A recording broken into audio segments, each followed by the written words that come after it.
Assalamualaikum warahmatullahi wabarakatuh. Alhamdulillah, selalu kita ucapkan kalimat yang mulia pada zat yang maha mulia pula, yang maha kuat, maha adil, maha bijaksana, yang telah menciptakan semua yang di langit, semua yang di bumi, semua yang terjangkau oleh mata manusia atau tidak terjangkau oleh mata kita sebagai manusia. Karena memang kata kuncinya la ilaha illallah, la ma'budu bihaqqin illallah. Tidak ada Tuhan yang berhak disembah di langit dan di bumi kecuali Allah. Segala puji baginya yang telah menurunkan banyak ayat-ayat Al-Quran yang akhirnya memberikan petunjuk kepada manusia. Segala puji bagi Allah yang telah mengutus para Rasul dan Nabi-Nabi sehingga membawa kepada kita hukum-hukum yang Ia inginkan. Dan kita memiliki panduan mana yang boleh dan mana yang tidak boleh, mana yang harus dipertahankan dan mana yang harus dimaafkan. Juga kita panjatkan salam hormat kita pada manusia terbaik yang telah disempurnakan jalur nasabnya, fisiknya, akhlaknya, ilmunya oleh Sang Pencipta Allah dan ditutup dengannya risalah kenabian dan kerasulan.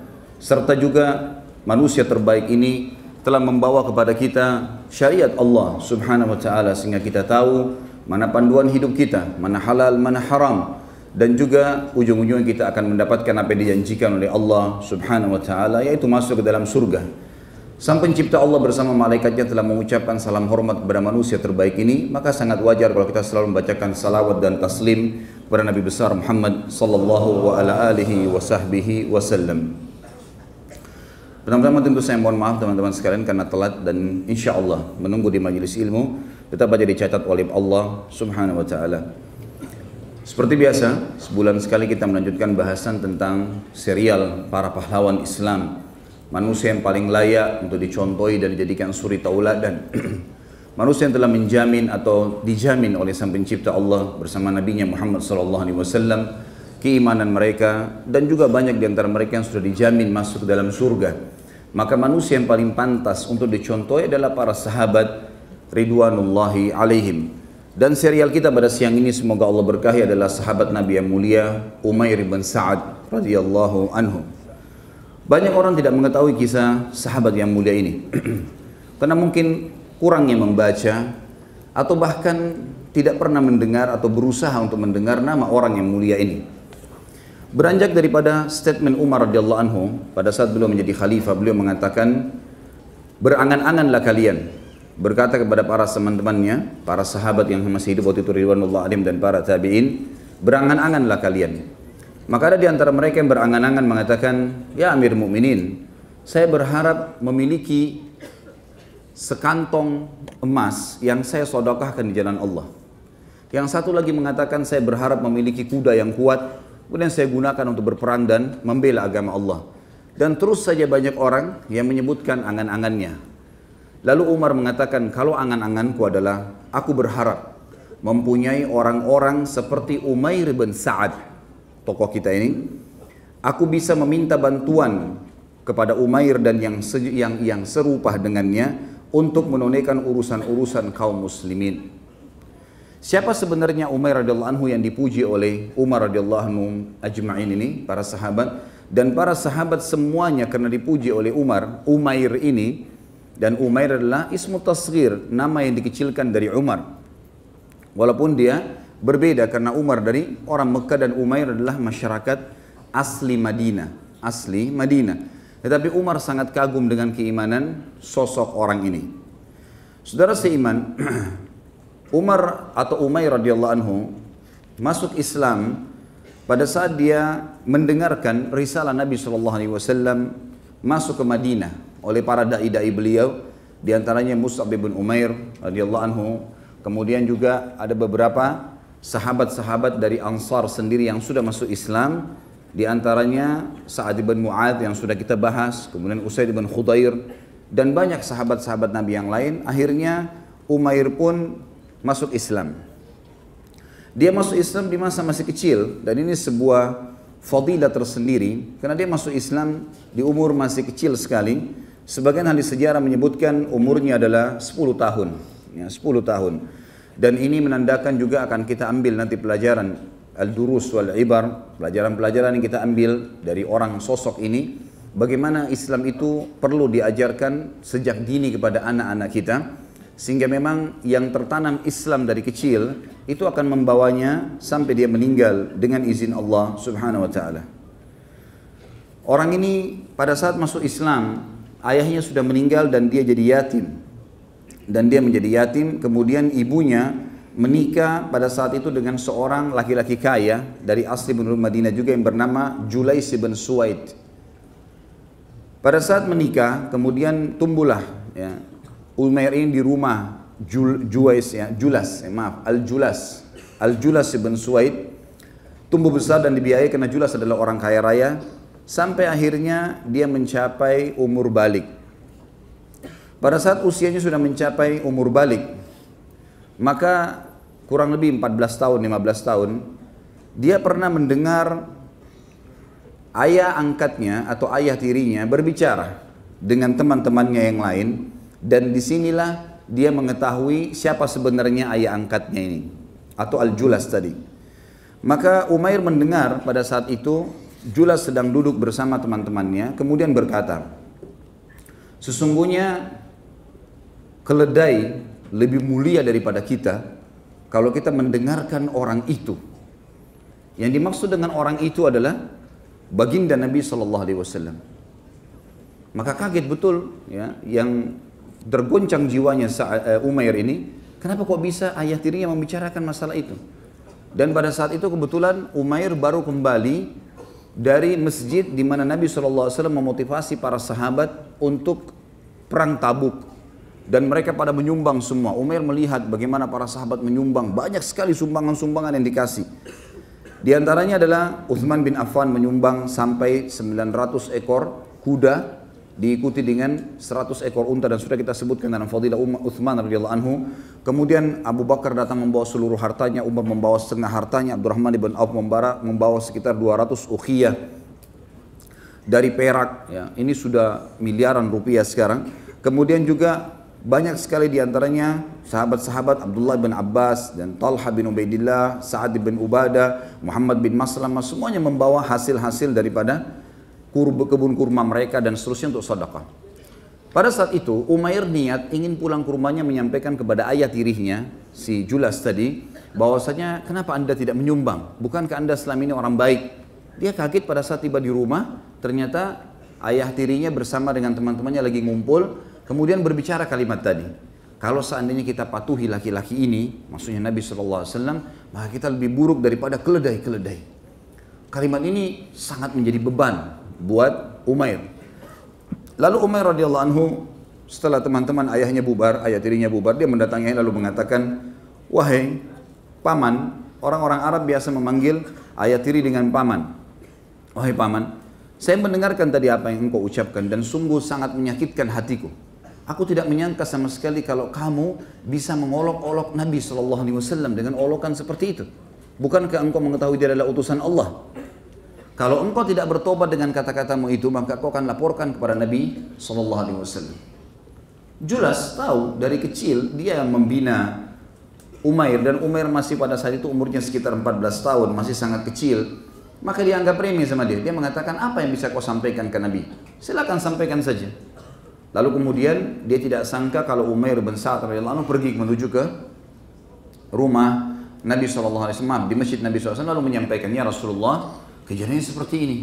Saya mendengarkan sendiri perkataan yang diucapkan itu. Maka Nabi SAW memanggil Julas, dipanggil ke masjid. Lalu kemudian dihadapkanlah Umair radhiyallahu anhu dengan Julas, ayah tirinya tadi. Kemudian Nabi SAW bertanya, apa yang kau ucapkan hai Umair? Ya Rasulullah, saya mendengarkan dia mengucapkan kalimat, kalau kita mematuhi laki-laki ini dan dimaksud adalah anda, maka kami lebih buruk daripada keledai-keledai. Dan saya sakit hati dengan kalimat tersebut, saya sudah tawarkan dia untuk taubat, dia nggak mau. Lalu kemudian seluruh sorotan mata sahabat menuju kepada Julas. Lalu Julas mengatakan, ya Rasulullah, demi Allah saya tidak ucapkan kalimat itu. Saya nggak pernah bilang kalimat itu, dan Umair bohong. Umair pada saat itu umur 14 tahun. Kemudian Umair pun menangis pada saat itu. Umair sambil menangis, tapi dia nggak bisa berbicara karena memang ini adalah ayah tirinya dan Nabi SAW sudah memberikan dia kesempatan berbicara. Maka kata Julais, lebih jauh daripada itu. Ya Rasulullah, kalau seandainya Anda mau, kalau seandainya Anda mau, maka aku berani bersumpah atas nama Allah kalau seandainya saya tidak berbicara. Dan Umair berdusta. Maka seluruh sorotan mata, dan kalau Anda bersedia sekarang kita bersumpah atas nama Allah, maka seluruh sorotan mata sahabat tertuju kepada si Umair. Umair dalam kondisi ketakutan, menangis, apa yang harus dia katakan? Maka dia berdoa kepada Allah di umur 14 tahunnya. Dan ini menandakan keimanan radhiyallahu anhu, mengatakan, Ya Allah, aku berharap engkau menurunkan firman-Mu kepada Nabi-Mu Muhammad SAW, membenarkan apa yang sedang aku pertahankan ini. Pada saat itu pun para sahabat kaget menyaksikan ternyata Nabi SAW memojok pada saat itu. Kemudian turunlah firman Allah Subhanahu wa taala yang tepatnya dalam surah At-Taubah ayat 74. A'udzu billahi minasyaitonir rajim. Yahlifuna billahi ma qalu wa laqad qalu kalimatal kufri wa kafaru ba'da islamihim wa hammu bima lam yanalu wa ma naqamu illa an aghnahumullahu wa rasuluhu min fadli fa in yatubu yaku khairan lahum wa in yatawallaw yu'adzibuhumullahu 'adzaban aliman fid dunya wal akhirah wa ma lahum fil ardi min waliyyin wala nasir.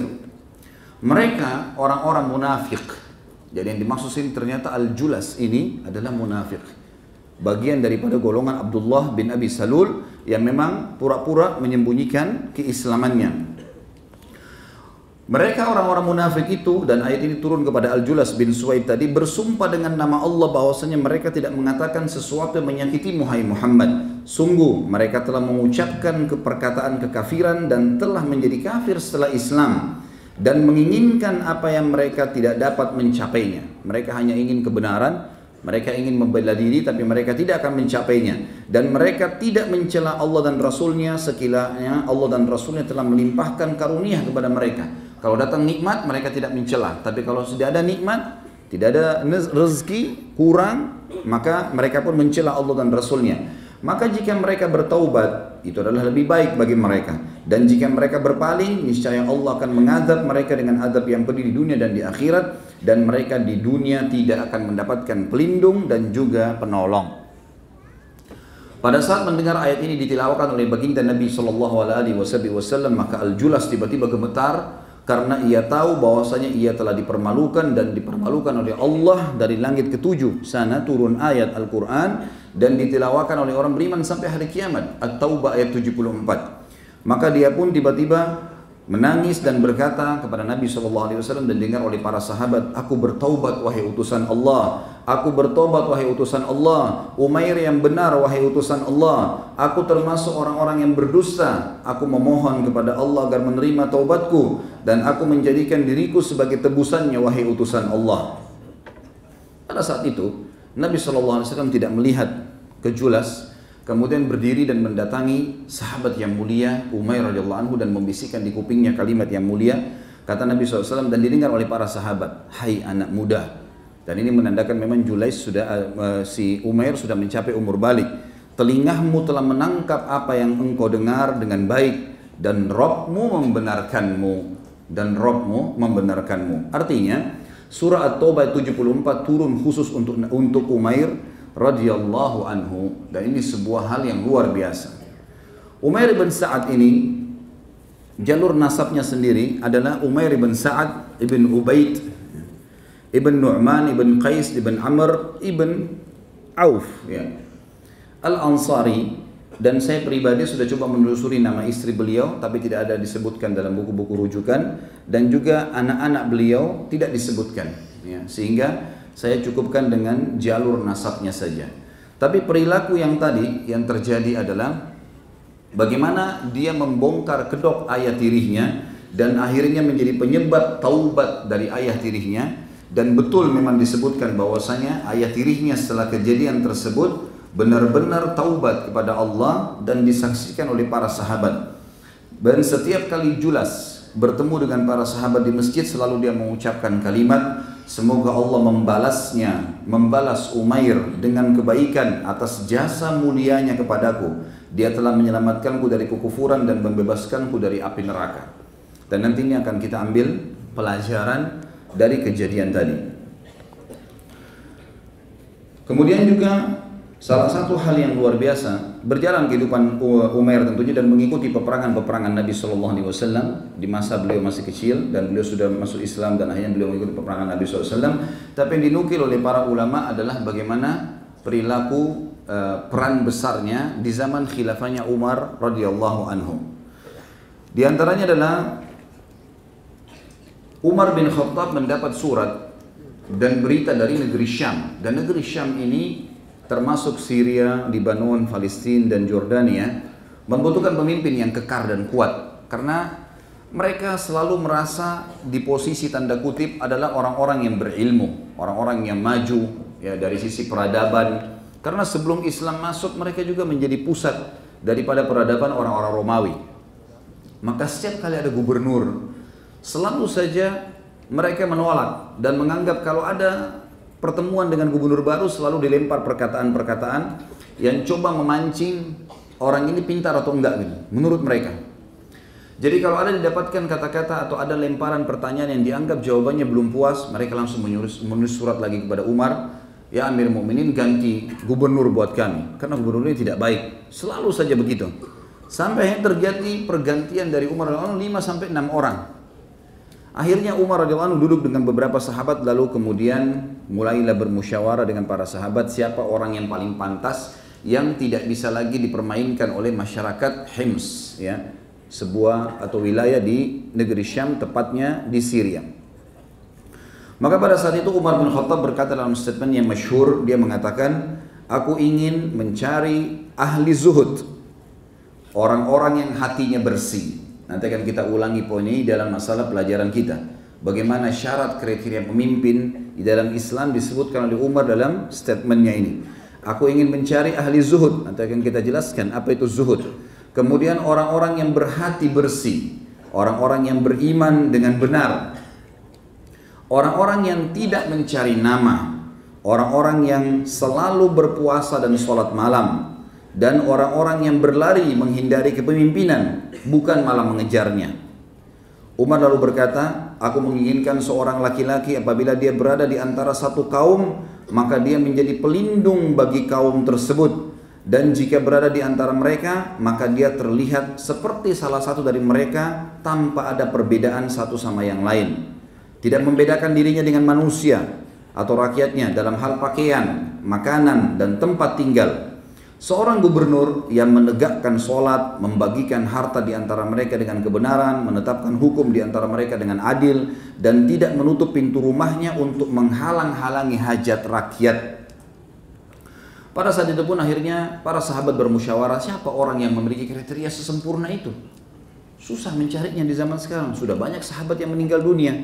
Dan ada sahabat yang hidup tapi tidak semua punya jiwa kepemimpinan. Karena pemimpinan itu harus bisa punya keputusan yang tegas, benar-benar salah-salah gitu kan? Dan memang tidak boleh digoyahkan dengan pertanyaan-pertanyaan yang sepele. Dia harus punya prinsip dasar dalam kehidupannya, dan orang memang dasarnya mempraktekkan ilmu agama, sehingga secara otomatis kalau dia berbicara kepada orang-orang, orang akan berbekas. Kita akan temukan banyak dai-dai bisa bicara, tetapi subhanallah karena dia tidak mempraktekkan apa yang dia bicarakan, tidak ada pengaruhnya, tidak ada efek kepada orang lain. Pada saat dia menceritakan tentang sholat malam, kemudian dia sendiri tidak melakukan sholat malam, maka mustahil bisa berbekas pada orang lain. Tapi pada saat dia berbicara dan memang dia mempraktekannya, dia mempraktekkan baca Quran, dia mempraktekkan puasa-puasa sunnahnya, dia mempraktekkan ibadah semua yang diperintahkan, maka secara otomatis akan berbekas kepada orang lain. Ini yang Umar inginkan. Sampai akhirnya mengerucutlah seseorang sahabat berkata, aku telah mendapatkannya wahai Amir Mu'minin. Kata Umar, siapa itu? Kata dia, Umair bin Sa'ad yang sedang anda tunjuk menjadi pimpinan perang di negeri Syam. Dia sekarang menjadi panglima perang di sana. Kata Umar tanpa ragu mengatakan dialah orangnya. Panggilkan dia menghadap ke Madinah. Dipanggillah. Begitu datang Umair dengan pakaian perangnya mendatangi Umar radhiyallahu anhu ke Madinah, lalu Umar mengatakan, hai Umair, aku telah menunjukmu untuk menjadi gubernur di wilayah Syam, dan tepatnya beribu kota di Hims, ya, di Damaskus, di Syria. Kata Umair, maaf Amir Mu'minin, untuk jabatan itu saya tidak inginkan. Kalau anda mau tunjuk saya menjadi prajurit perang, menjadi panglima perang, menjadi tim di medan perang, Saya tidak ingin selain jabatan itu. Kata Umar, tidak bisa. Saya sudah menunjukmu dan ini sebuah titah yang harus kamu terima. Karena Umar tahu radhiyallahu anhu bahwasanya Umair radhiyallahu anhu akan menolak. Orang-orang beriman tidak akan mengejar jabatan-jabatan seperti ini karena mereka tahu makin ada jabatan teman-teman sekalian maka makin berat tanggung jawab. Kalau satu orang saja, istri saja di rumah atau anak saja sempat kita bengkalikan satu haknya, maka sudah cukup dia bisa menuntut pada hari kiamat. Bagaimana dengan masyarakat yang banyak, yang mungkin ribuan orang, apalagi kalau sudah sampai mengiming-imingkan janji yang sangat besar kemudian tidak dijalankan. Satu orang saya sudah cukup menghabiskan pahala kita pada hari kiamat. Maka para sahabat tahu masalah itu. Dan juga mereka sangat memahami sabda Nabi SAW dalam hadis sahih riwayat Imam Ahmad, Inna wallahi la nuwalli ala hadha amr ahadan sa'alahu aw harasa alaih.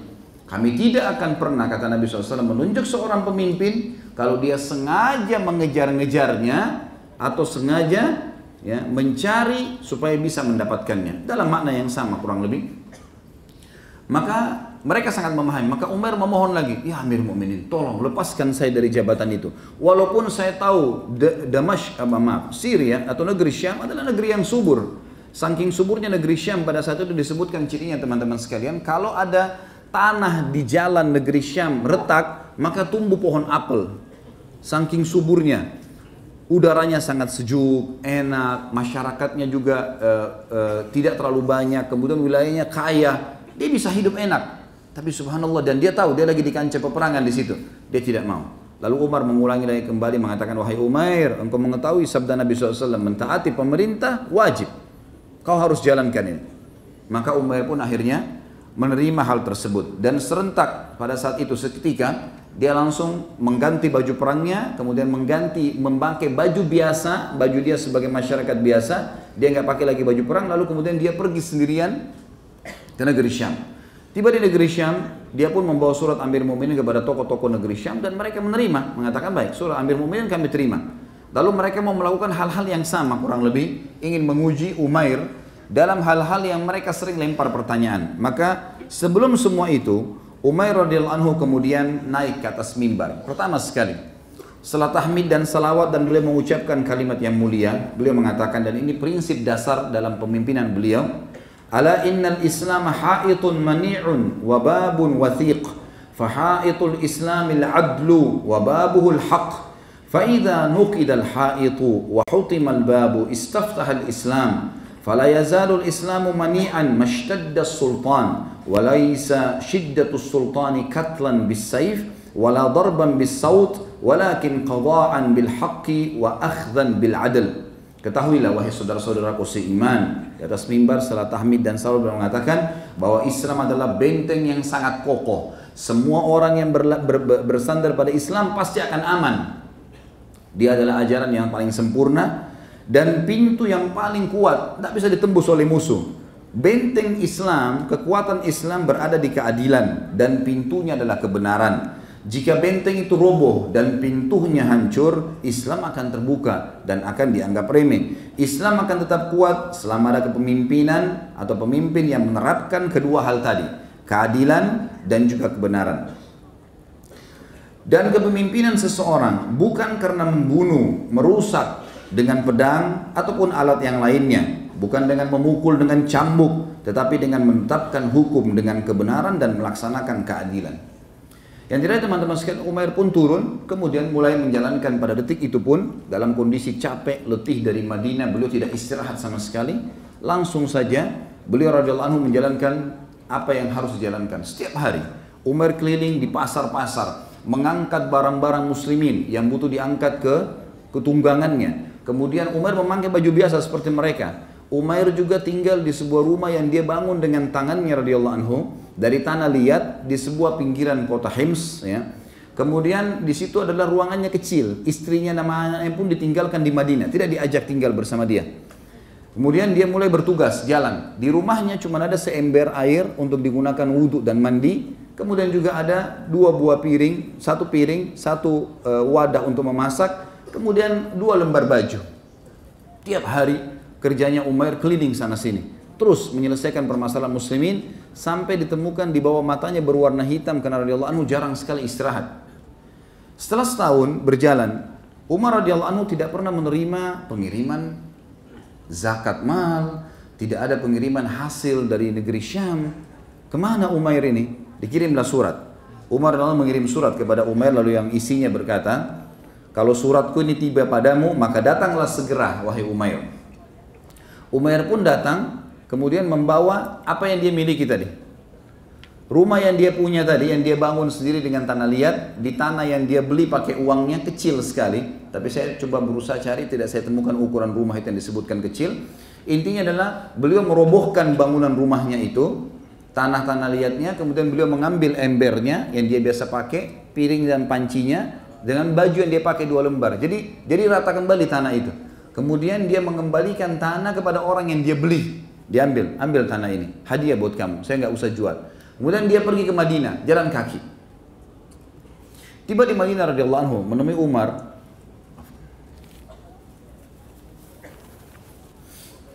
Pada saat itu tiba di Madinah, menemui Umar dalam kondisi lesu, kotor, pakaiannya, kakinya sampai luka-luka karena jalan kaki dari negeri Syam. Dari negeri Syam teman-teman sekalian ke Madinah kalau pakai kuda sebulan. Bagaimana dengan jalan kaki? 3 bulan. Dia cuma berhenti kalau lapar, makan daun di jalanan, ambil sesuatu yang memang tumbuh. Ya. Tidak ada sesuatu yang dia tidak minta sama orang, orang pun tidak tahu kalau ini adalah gubernur negeri Syam. Tiba di Madinah, menemui Umar di masjid. Maka Umar pun melihat keadaan Umar lalu bertanya, wahai Umar, setelah salam, segala pelukan, kemudian kata Umar, hai Umar, kenapa keadaanmu begitu buruk? Sungguh kusuk wajahmu, kakimu sampai berdarah, bajumu sampai kotor. Dan apa yang kamu bawa ini? Ember dengan 2 lembar baju, gitu kan? Kata Umair, ya Amirul Mukminin, aku membawa dunia kepadamu, gitu kan? Dunia aku bawa. Umar berpikir mungkin akan dibawa hasil dari negeri Syam, mungkin menyusul. Lalu kata Umar, mana dunia itu? Mana setorannya? Kata Umair, ini yang saya miliki. Ini semua yang saya miliki. Inilah dunia yang saya bawa. Dunia yang saya miliki ya ini. Lalu mana hasil kamu selama ini? Ya Amirul Mukminin, sudah saya berikan kepada orang yang berhak. Tidak ada 1 dirham dan dinar pun yang saya ambil. Maka semua sudah saya bagikan kepada orang-orang yang berhak. Kalau ada lebihnya pasti saya sudah kasih kepada anda. Maka kemudian kata Umar, kalau begitu bagaimana kau tinggalkan keadaan negerimu? Dia mengatakan dalam kondisi adil dan aman. Silakan anda tanyakan sendiri. Lalu kata Umar, kenapa kau jalan kaki datang ke sini? Kenapa kau tidak naik tunggangan? Bukankah kau bisa meminta kepada masyarakatmu? Kata Umair, saya tidak pernah memintanya dan mereka juga tidak memberikan kepadaku. Maka aku cuma menjalankan tugasku. Kata Umar, sungguh buruk penduduk negeri Syam. Lalu kemudian kata dia, tidak wahai Amirul Mukminin, itu hak mereka. Lalu Umar pun mengatakan kepada sekretarisnya, lanjutkan tugasnya Umair. Lalu kata Umair, saya mohon kepadamu hai Amirul Mukminin, dan aku memohon kepadamu sebagai seorang pemimpin kamu dan juga sebagai seorang sahabatku, karena sama-sama sahabat Nabi SAW. Maka aku memohon kepadamu, izinkan aku untuk berlepas dari tugas ini. Setahun penuh aku sudah jalankan tugasku, dan engkau bisa tanyakan di sana bagaimana ya yang sudah aku terapkan. Dan aku sekarang minta tinggal di pinggir kota Madinah. Aku tidak ingin lagi sama sekali ya untuk kerja, bertugas. Aku ingin tinggal bersama istri dan anakku, sudah aku tinggalkan selama setahun mereka. Aku akan jalankan kehidupanku kecuali kalau ada jihad. Jihad tugaskan. Tapi selain ini aku tidak ingin lagi. Maka Umar pun akhirnya menerima. Begitu tiba di rumahnya dan tinggal di sebuah perkebunan ya, yang di pinggir kota Madinah ada satu perkebunan kurma kecil, istri sama anaknya tinggal di situ. Maka Umar pun masih ingin menguji pada saat itu Umair, dalam riwayat dikatakan, maka Umar pun mengutus seseorang yang bernama Harith. Dan Harith ini membawa 1 kantong yang berisi 1000 dinar. Cukup banyak tentu jumlahnya. Lalu kata Umar kepada orang ini, Harith, hai Harith, datanglah ke sana, jadikan dirimu seakan-akan tamunya Umair dan lihat, karena saya tidak tahu apa yang dia kerjakan di negeri Syam. Benar nggak uang-uang itu dibagiin sama orang? Tapi saya tidak ragukan keimanannya. Cuma saya ingin mengetahui. Coba kamu datang ke sana karena dia tidak mengenalmu, kamu datang ke sana, kemudian kamu coba tinggal bersama dia menjadi tamu. Lihat apa perilakunya dan bagaimana kehidupannya. Kalau seandainya engkau lihat dia dalam keadaan susah, berikan kepada dia 1000 dinar ini. Kalau engkau melihat dia dalam keadaan tenang, aman, gak ada masalah, ya udah bawa kembali duit ini. Kata Harith, baiklah. Datanglah Harith sengaja lewat di depan kebun kecilnya Umair. Umar begitu melihat dia lewat, dia memberikan salam, kata Umair, masuklah. Semoga Allah selalu menjagamu. Masuk orang itu. Dia mengatakan, silakan. Kalau mau jadi tamu di tempat saya, kata Umair, tanpa orang itu bicara. Silakan kalau mau jadi tamu, silakan. mau minum, mau nginap, mau makan, silahkan. Kata Harith, iya, saya akan menjadi tamu Anda selama 3 hari. Kebetulan Umair memang tidak mengenal kalau ini adalah pegawainya Umar radhiyallahu anhu majma'in. Harith tentu seorang tabi'in ya, bukan seorang sahabat. Maka Harith pun mulai kumpul, kemudian bertanya. Begitu duduk langsung kata Umair, bagaimana Amirul Mukminin? Kata Harith, dari mana? Dari mana asal? Dan dari Madinah. Karena ini jauh di luar kota Madinah tempatnya, di pinggiran Madinah, pas di luar pintu gerbang kota Madinah. Kata Harith, baik saja. Saya dari Madinah. Bagaimana keadaan Amirul Mukminin? Baik saja. Bagaimana keadaan Madinah? Baik saja. Bagaimana keadaan Muslimin? Semuanya baik, gitu kan? Lalu bagaimana secara khusus hukumnya Amirul Mukminin Umar? Kata Harith, Amirul Mukminin Umar menghukum siapapun termasuk anaknya sendiri. Kalau berbuat salah, maka dihukum oleh dia. Kata Umair, semoga Allah menjaga Umar, dia sangat berpegang teguh pada agama Allah. Kemudian berjalanlah kehidupan, ternyata Umair memiliki kurang lebih beberapa roti gandum yang sudah kering. Yang beliau makan dengan istri sama anak, tapi karena ada tamu, mereka tidak makan. Mereka oleh Umair dikasih kepada Harith. Harith pun memakannya sambil melihat. Memang tidak ada makanan sama sekali. Setelah 3 hari dan memang ini masa penyambutan tamu 3 hari dalam Islam, Umair mengatakan, wahai saudaraku, semoga Allah selalu menjagamu. Kami betul-betul sudah kehabisan makanan dan kami tidak bisa lagi menghormatimu sebagai tamu. Silakan cari tuan rumah yang lain. Kami nggak punya apa-apa lagi. Maka kata Harith, ketahuilah aku adalah utusan Amir Mukminin dan aku disuruh memberikan kepadamu 1000 dirham ini. 1000 dinar ini, ambillah. Kata Umair, demi Allah saya nggak butuh sama sekali. Kalau saya masih punya makanan, maka cukup. Saya nggak perlu sama sekali, gitu kan? Kata dia, silakan, kamu tetap harus ambil. Maka kata dia, tidak, saya tidak mau. Istrinya rupanya Umair dengar dari dalam, mengatakan, hai Umair, kalau kau tidak perlu, berikan kepada orang yang perlu. Jangan ditolak pemberian Amir Mukminin. Kata Umair, saya tidak punya tempat untuk menampungnya. Lalu istrinya memberikan sebuah kain dari dalam rumah, kemudian ditaruh, dibuka, kemudian ditaruhlah 1000 dinar itu. Penuh, banyak sekali harta. Dan pada saat itu perlu digarisbawahi ya, Umair tidak punya apa-apa, saudaraku seiman. Tidak punya apa-apa. Dan dia sangat butuh, apalagi ini hadiah yang dikasih. Maka subhanallah, dia tetap menolak. Dan akhirnya setelah diterima pun karena istrinya memberikan masukan, lalu kemudian dibagikan kepada fakir miskin atau masyarakat sekitar sampai habis. Dia pun tidak memiliki 1 dinar yang disimpankan untuk dia. Harith pulang melapor kepada Amir Mukminin. Ya Amir Mukminin, kejadiannya seperti ini. Apa adanya, semuanya saya ceritakan. Maka kata Umar, sungguh dia adalah orang yang luar biasa. Tidak ada orang yang menyerupainya. Berarti betul uang yang selama di negeri Syam dibagikan kepada orang-orang. Dalam kondisi susah pun dia masih bisa melakukan hal tersebut. Lalu kemudian Umar mengatakan, kirimkan surat ini dan panggil Umair datang. Begitu Umair datang, lalu berkata, ada apa wahai Amir Mukminin? Kata Umar, kenapa kau menolak pemberianku? Kata Umair, ya karena aku tidak membutuhkannya. Kau kan lapar, butuh makanan. Dia bilang, ya Allah akan memberikan makanan, tapi bukan dari pemberian itu. Dan saya pun menerima karena istri saya mengatakan bagikan kepada orang lain, dan saya menganggap itu adalah hal yang positif. Maka saya membagikannya wahai Amir Mukminin dan saya tidak merasa itu perlu. Maka Umar pun mengatakan, baiklah kalau begitu. Kata Umar, Umar berkata begini, aku mohon dengan sangat, katakan kepadaku apa yang engkau lakukan dengan dinar-dinar itu. Siapa saja yang kau kasih. Sebab saya ingin tahu di negeri Syam pun kau kasih kepada siapa. Kata dia, wahai Amir Mukminin, sama saja. Di sini dan di sana sama. Saya berikan kepada orang yang berhak dan saya tidak akan memberinya. Lalu Umar pun mengatakan, semoga Allah merahmatimu. Lalu Umar memberikan kepadanya bahan makanan dan juga 2 helai baju.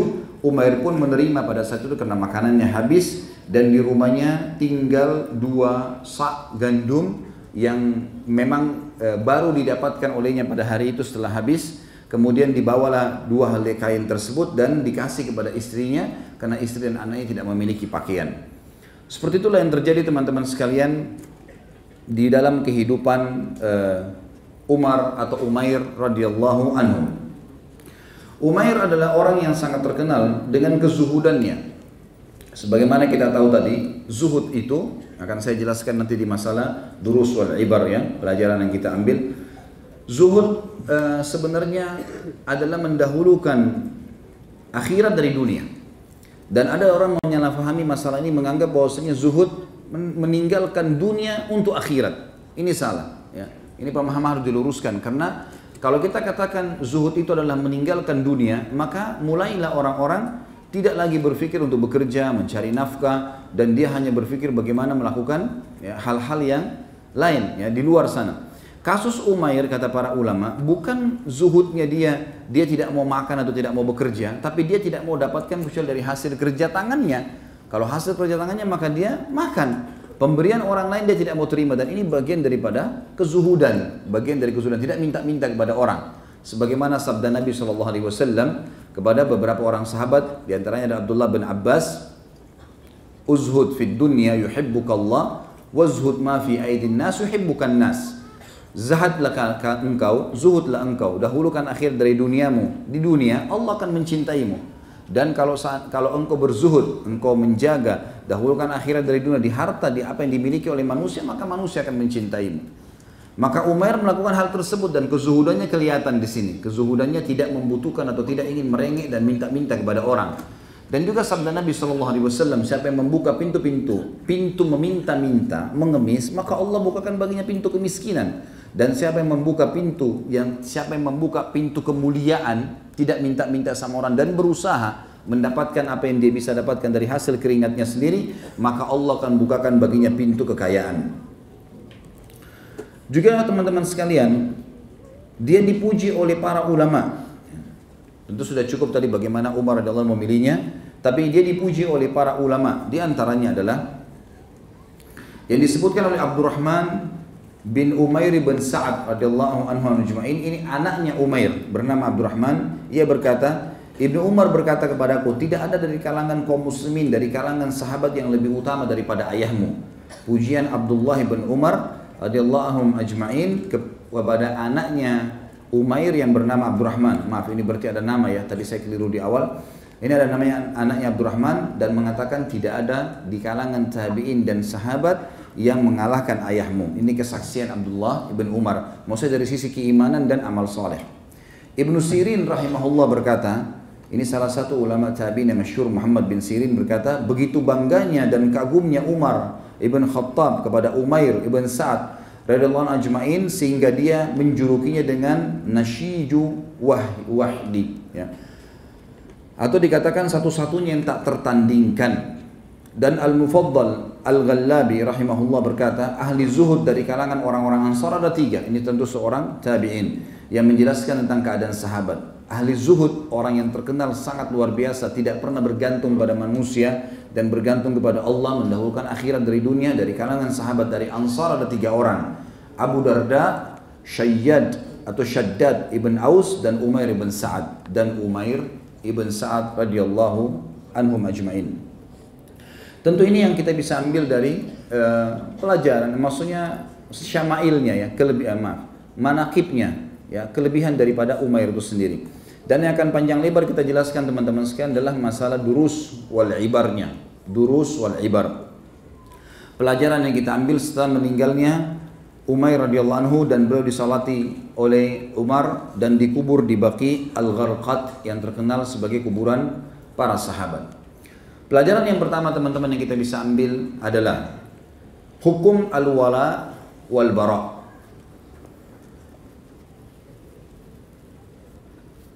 Apa itu al-wala wal bara teman-teman sekalian?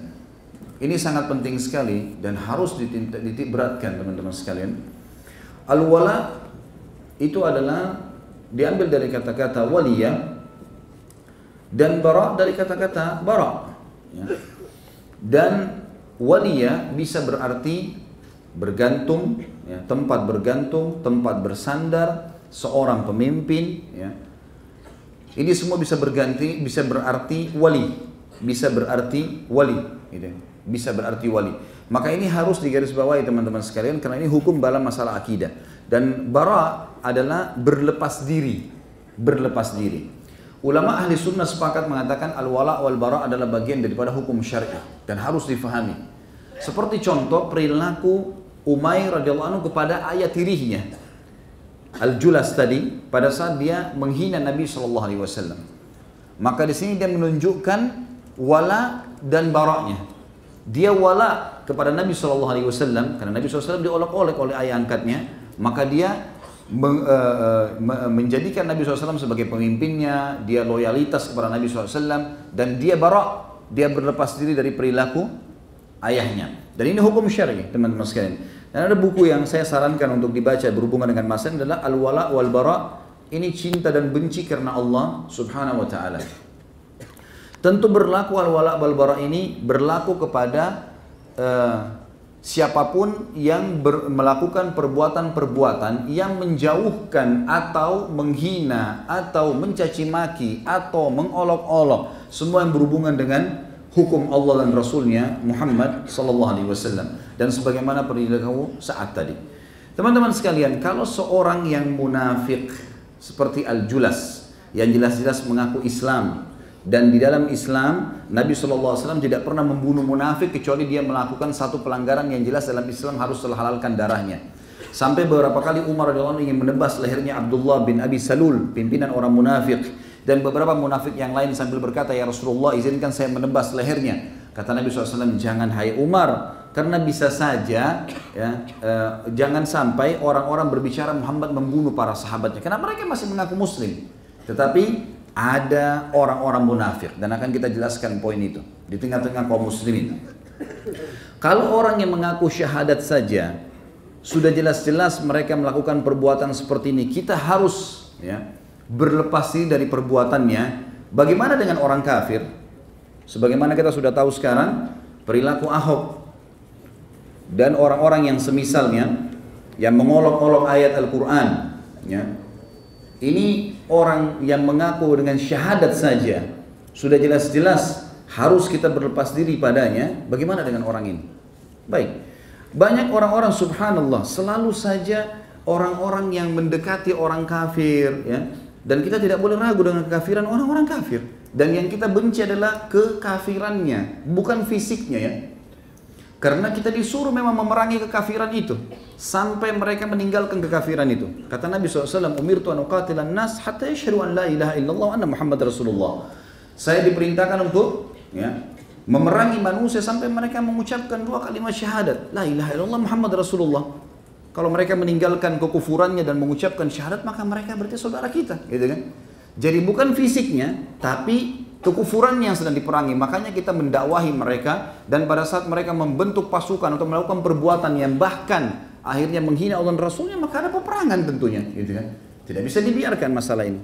Ada banyak orang-orang subhanallah di sekitar orang-orang kafir ini yang sudah melakukan perbuatan salah. Saya sebutkan melakukan perbuatan salah.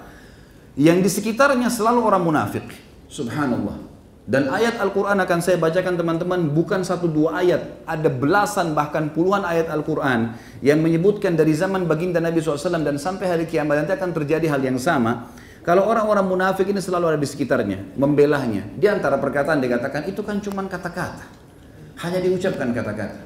Teman-teman sekalian, wallahi demi Allah, dengan satu kata pun kita bisa masuk surga, dan bisa dengan satu kata kita masuk neraka. Bukankah seseorang kalau ucapkan syahadat dengan kata-kata semenit kemudian dia mati masuk surga? Bukankah seseorang kalau mengatakan saya murtad, naudzubillah dari Islam, satu kata lalu dia mati, dia masuk neraka? Tak bisa orang olok-olok kata-kata itu. Jadi bukan hanya sekedar kata-kata, gitu kan? Orang muslim kalau mengolok-olok ayat Al-Quran wajib dihukum, gitu kan? Karena mengolok-olok ayat Al-Quran. Apalagi kalau orang kafir. Ini nggak bisa ada toleransi masalah ini.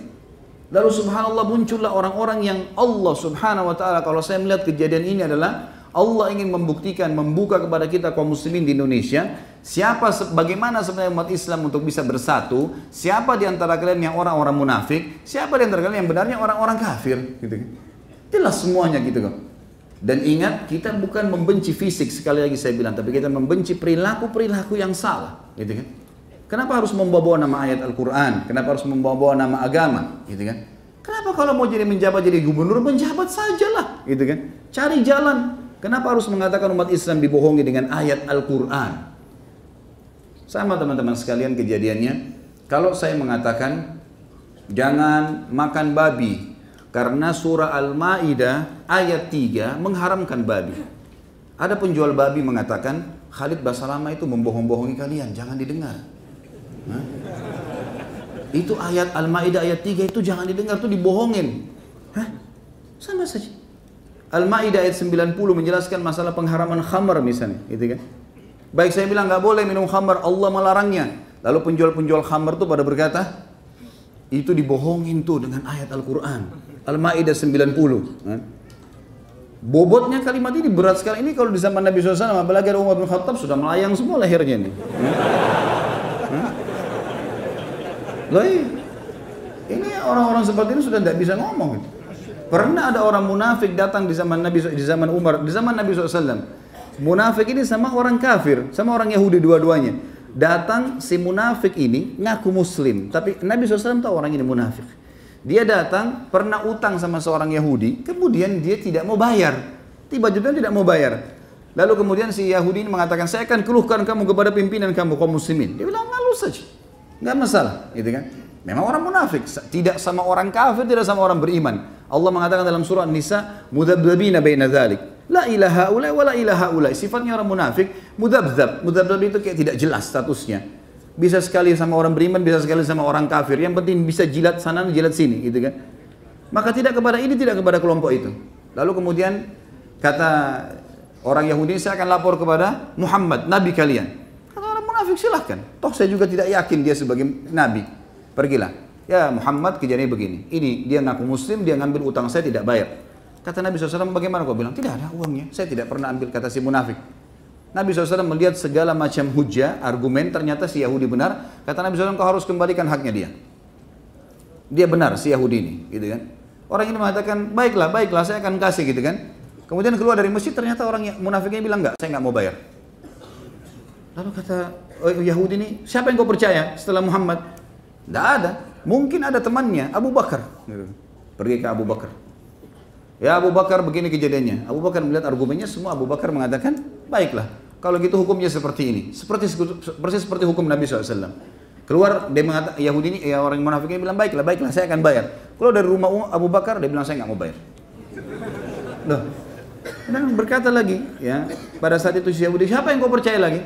Dia bilang, coba kita ke Umar. Pergi ke rumah Umar. Antum sudah tahu jawabannya rumahnya. Begitu masuk di rumahnya Umar, kenapa? Ada masalah begini. Baik, Umar bilang, sama siapa kalian sudah berhukum? Kami sudah pergi ke Muhammad. Kata si Yahudi, apa hukumnya? Dihukumi saya punya hak. Orang ini ditunjuk dan dia ngaku mau bayar, dia nggak mau bayar. Terus siapa lagi? Abu Bakar. Apa hukum Abu Bakar? Seperti sama. Kata si Yahudi tersebut. Kata Umar, lalu untuk apa kalian ke saya? Kata si Yahudi, ini orang ngakunya mau datang kepada kamu, hai Umar. Kata Umar, baik, berarti mau tunggu hukum dari saya? Dia bilang, iya, baik. Umar bilang, tunggu sebentar. Umar masuk ke dalam, ambil pedang. Keluar, dikejar dua-duanya nih. Ada yang sempat ditebas pedang. Umar sambil kejar dari rumahnya sampai di jalan. Orang pada lihat, kenapa Umar ngejar orang dua orang? Mau dibunuh, gitu kan. Sudah sempat berdarah, mereka lari. Gitu. Kata Umar, apakah kalian mendatangi Muhammad, Nabi Muhammad SAW? Sudah dikasih hukum. Datang kepada Abu Bakar, manusia terbaik setelah ya Nabi SAW, lalu memberikan, lalu datang kepada saya, ini hukum saya. Gitu. Ini pedang bagiannya. Gitu. Tapi subhanallah, Islam bukan datang untuk menebas leher orang, gitu kan? Bukan itu tujuannya. Hanya saja teman-teman sekalian, baik kita ini karena terlalu menganggap remeh, mungkin selama ini Al-Quran dianggap ayat Al-Quran atau kata-kata saja atau seperti itulah, akhirnya sampai subhanallah dianggap remeh, gitu kan? Ini orang hanya sekedar mengejar jabatannya. Ya sudah, kemudian dia mengatakan umat Islam dibohongi dengan Al-Maidah 51. Ini kebohongan yang luar biasa ini. Kebodohan, dia mengolok-olok ayat Al-Quran. Dia menganggap ayat Al-Quran itu berarti bisa dipakai untuk bohongin orang. Padahal memang bunyinya jelas mengkafirkan, gitu kan? Nanti akan saya bacakan banyak ayat berhubungan dengan masalah ini. Dia menganggap orang-orang yang menggunakan ayat itu untuk menjelaskan kalau tidak bisa pilih pemimpin muslim adalah orang-orang yang membohongi kaum muslimin. Berarti ulama yang membahasnya juga dianggap bodoh. Luar biasa ini. Sudah ayat Al-Quran diolok-olok Allah dan Rasulullah. Ingat ya, hukum dalam Islam kalau ada orang mengolok-olok ayat Al-Quran ditebas, emang hukumnya dipenggal lehernya, gitu kan? Kisos itu. Itu dalam Islam. Dan kalau seseorang ketahuan, teman-teman sekalian, hukum kisos terjadi. Kalau ketahuan seseorang itu melakukan satu perbuatan mungkar, misal penyihir lagi praktek kedapatan kepergok, ya. Orang lagi melakukan satu perbuatan berzina kepergok, gitu. Apa saja perbuatan pelanggaran, gitu. Kalau dia melakukan, kemudian kepergok, dia melakukannya, ketahuan, kedapat, kamera kah, perkataan kah, apalah, ada buktinya, maka hukumnya walaupun dia taubat dihukum. Nggak bisa enggak, gitu kan? Ini orang berzina nih, kepergok, lalu kemudian sementara di penjara proses nunggu dia dirajam atau dihukum, kemudian dia bertaubat. Apa hukumnya? Walaupun dia taubat teman-teman, tetap harus dihukum, kena kepergok. Lain kalau orang tidak kepergok, ada penyihir pernah dia lagi praktek ketangkap. Di tempat prakteknya ada macam-macam, ada buhul, ada segala ketangkap. Maka itu hukumnya harus. Hadis Nabi SAW, haddus sahiru darbatan bis saif. Hukuman penyihir penggal lehernya. Selesai, ketangkap, kepergok. Tapi kalau dia pernah menyihir, dia pernah berzina, dia pernah melakukan perbuatan-perbuatan salah, pernah, kemudian dia taubat sekarang. Allah tidak bongkar itu ke hadapan umum, halayak, bukan ketahuan, bukan kepergok. Lalu dia taubat, diterima taubatnya kepada Allah SWT. Dan tidak ada dalam Islam pengakuan dosa. Oh ya, saya pernah berzina, saya diapain? Enggak. Islam sama Katolik berbeda, gitu kan? Islam tidak ada pengakuan dosa. Sudah bertobat ya sudah, silahkan taubat dan tidak dihukum lagi dengan perbuatannya yang telah berlalu. Tapi kalau kepergok nggak bisa. Orang ini kepergok mengucapkan kalimat di depan muslimin. Bagaimana caranya? Gitu kan? Sesuatu yang tidak mungkin bisa dengan oh sudah minta maaf gampang, maaf ya saya tidak bermaksud. Enak benar. Hah? Saya tidak bermaksud bagaimana? Gitu kan? Ini sesuatu yang tidak mungkin. Hukuman tentu kita serahkan kepada pemerintah kita. Dalam arti kata hukuman ini hukum mestinya. Tidak bisa dia ngucapin maaf selesai. Gitu kan? Dia sudah tidak boleh musuh ikut dalam pemilihan, dia sudah tidak boleh dalam jabatannya, apalagi memang di tengah-tengah kaum muslimin. Tidak boleh orang Islam dipimpin oleh muslim di daerah kita mayoritas, mustahil. Banyak ayat-ayat Al-Quran berbicara masalah itu. Kalau ada orang-orang munafik di sekitarnya, muncul orang-orang munafik, subhanallah kelihatan hidung-hidungnya. Mulai muncul sekarang. Oh Islam itu hanya sebuah histori. Saya baca sebuah sejarah. Ini orang mestinya keluar dari Islam. Hah? Tak usah jadi muslim. Tinggal di sana, tinggal di sini. Ini ayat Al-Quran, ngolok-ngolok hadis-hadis Nabi SAW. Lalu terakhir pendapatnya apa? Saya tidak mengolok-olok Al-Quran dan hadis. Terus apa tadi yang kamu bilang itu? Hah? Tidak olok-olok seperti apa? Gitu. Dianggap Islam sudah tidak relevan lagi dengan waktu, dengan zaman. Gitu kan? Kemudian dibahaslah masalah menerima maaf. Menerima maaf oke saja. Kita terima maaf, tapi hukum diterapkan. Nggak ada ceritanya itu. Ya. Nggak bisa main-main dengan masalah begini, karena kalau tidak akan ke depannya terus-menerus akan terjadi seperti ini. Dan subhanallah, saya tidak melihat kecuali ini adalah kebaikan bagi kaum muslimin. Karena umat Islam justru disatukan oleh Allah yang Maha Tinggi dan Mulia di Indonesia dengan perkataan orang ini. Gitu. Allah subhanahu wa ta'ala malah menyatukan muslimin, menyadari tentang pentingnya masalah agama mereka. Teman-teman sekalian, al-wala wal bara adalah sesuatu yang sangat penting, ya. Dan banyak hal sebenarnya, karena mumpung kita bahas masalah itu, maka banyak hal yang harus masuk dalam wala wal bara. Di antaranya penulis buku menurutkan di sini, kita harusnya tidak boleh menyerupai orang kafir dalam pakaian dan perkataan. Itu termasuk dalam wala wal bara. Kita harus bara terhadap kebiasaan mereka berpakaian, kebiasaan mereka berkata-kata, gitu kan? Kalau kita kan tidak. Banyak umat Islam main copy paste saja.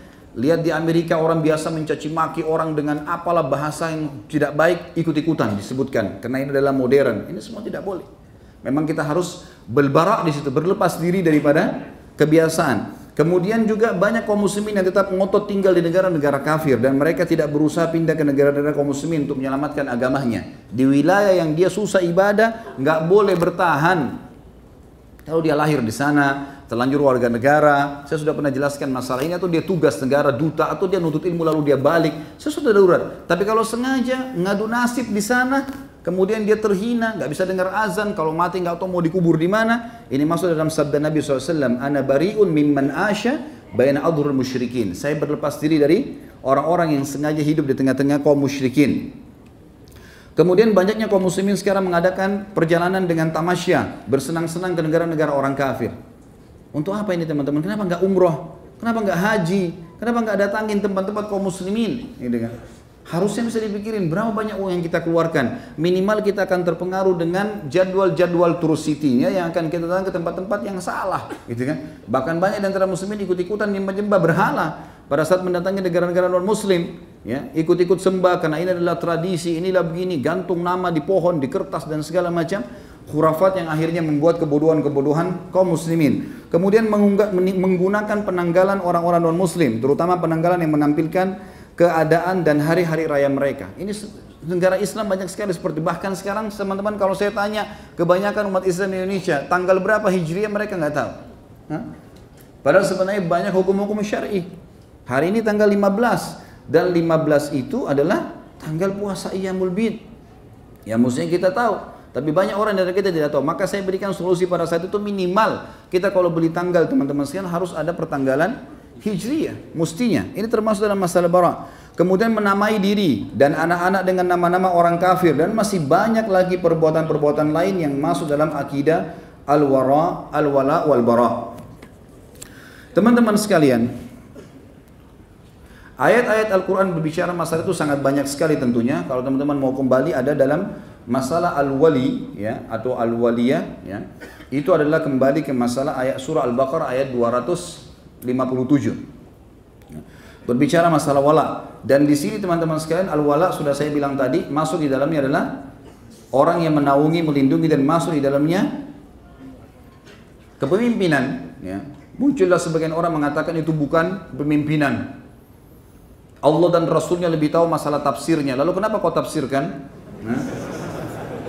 Anehnya dia menafsirkan loh ya. Dia mengatakan ini bukan yang dimaksud dengan pemimpin. Menafsirkan bukan itu?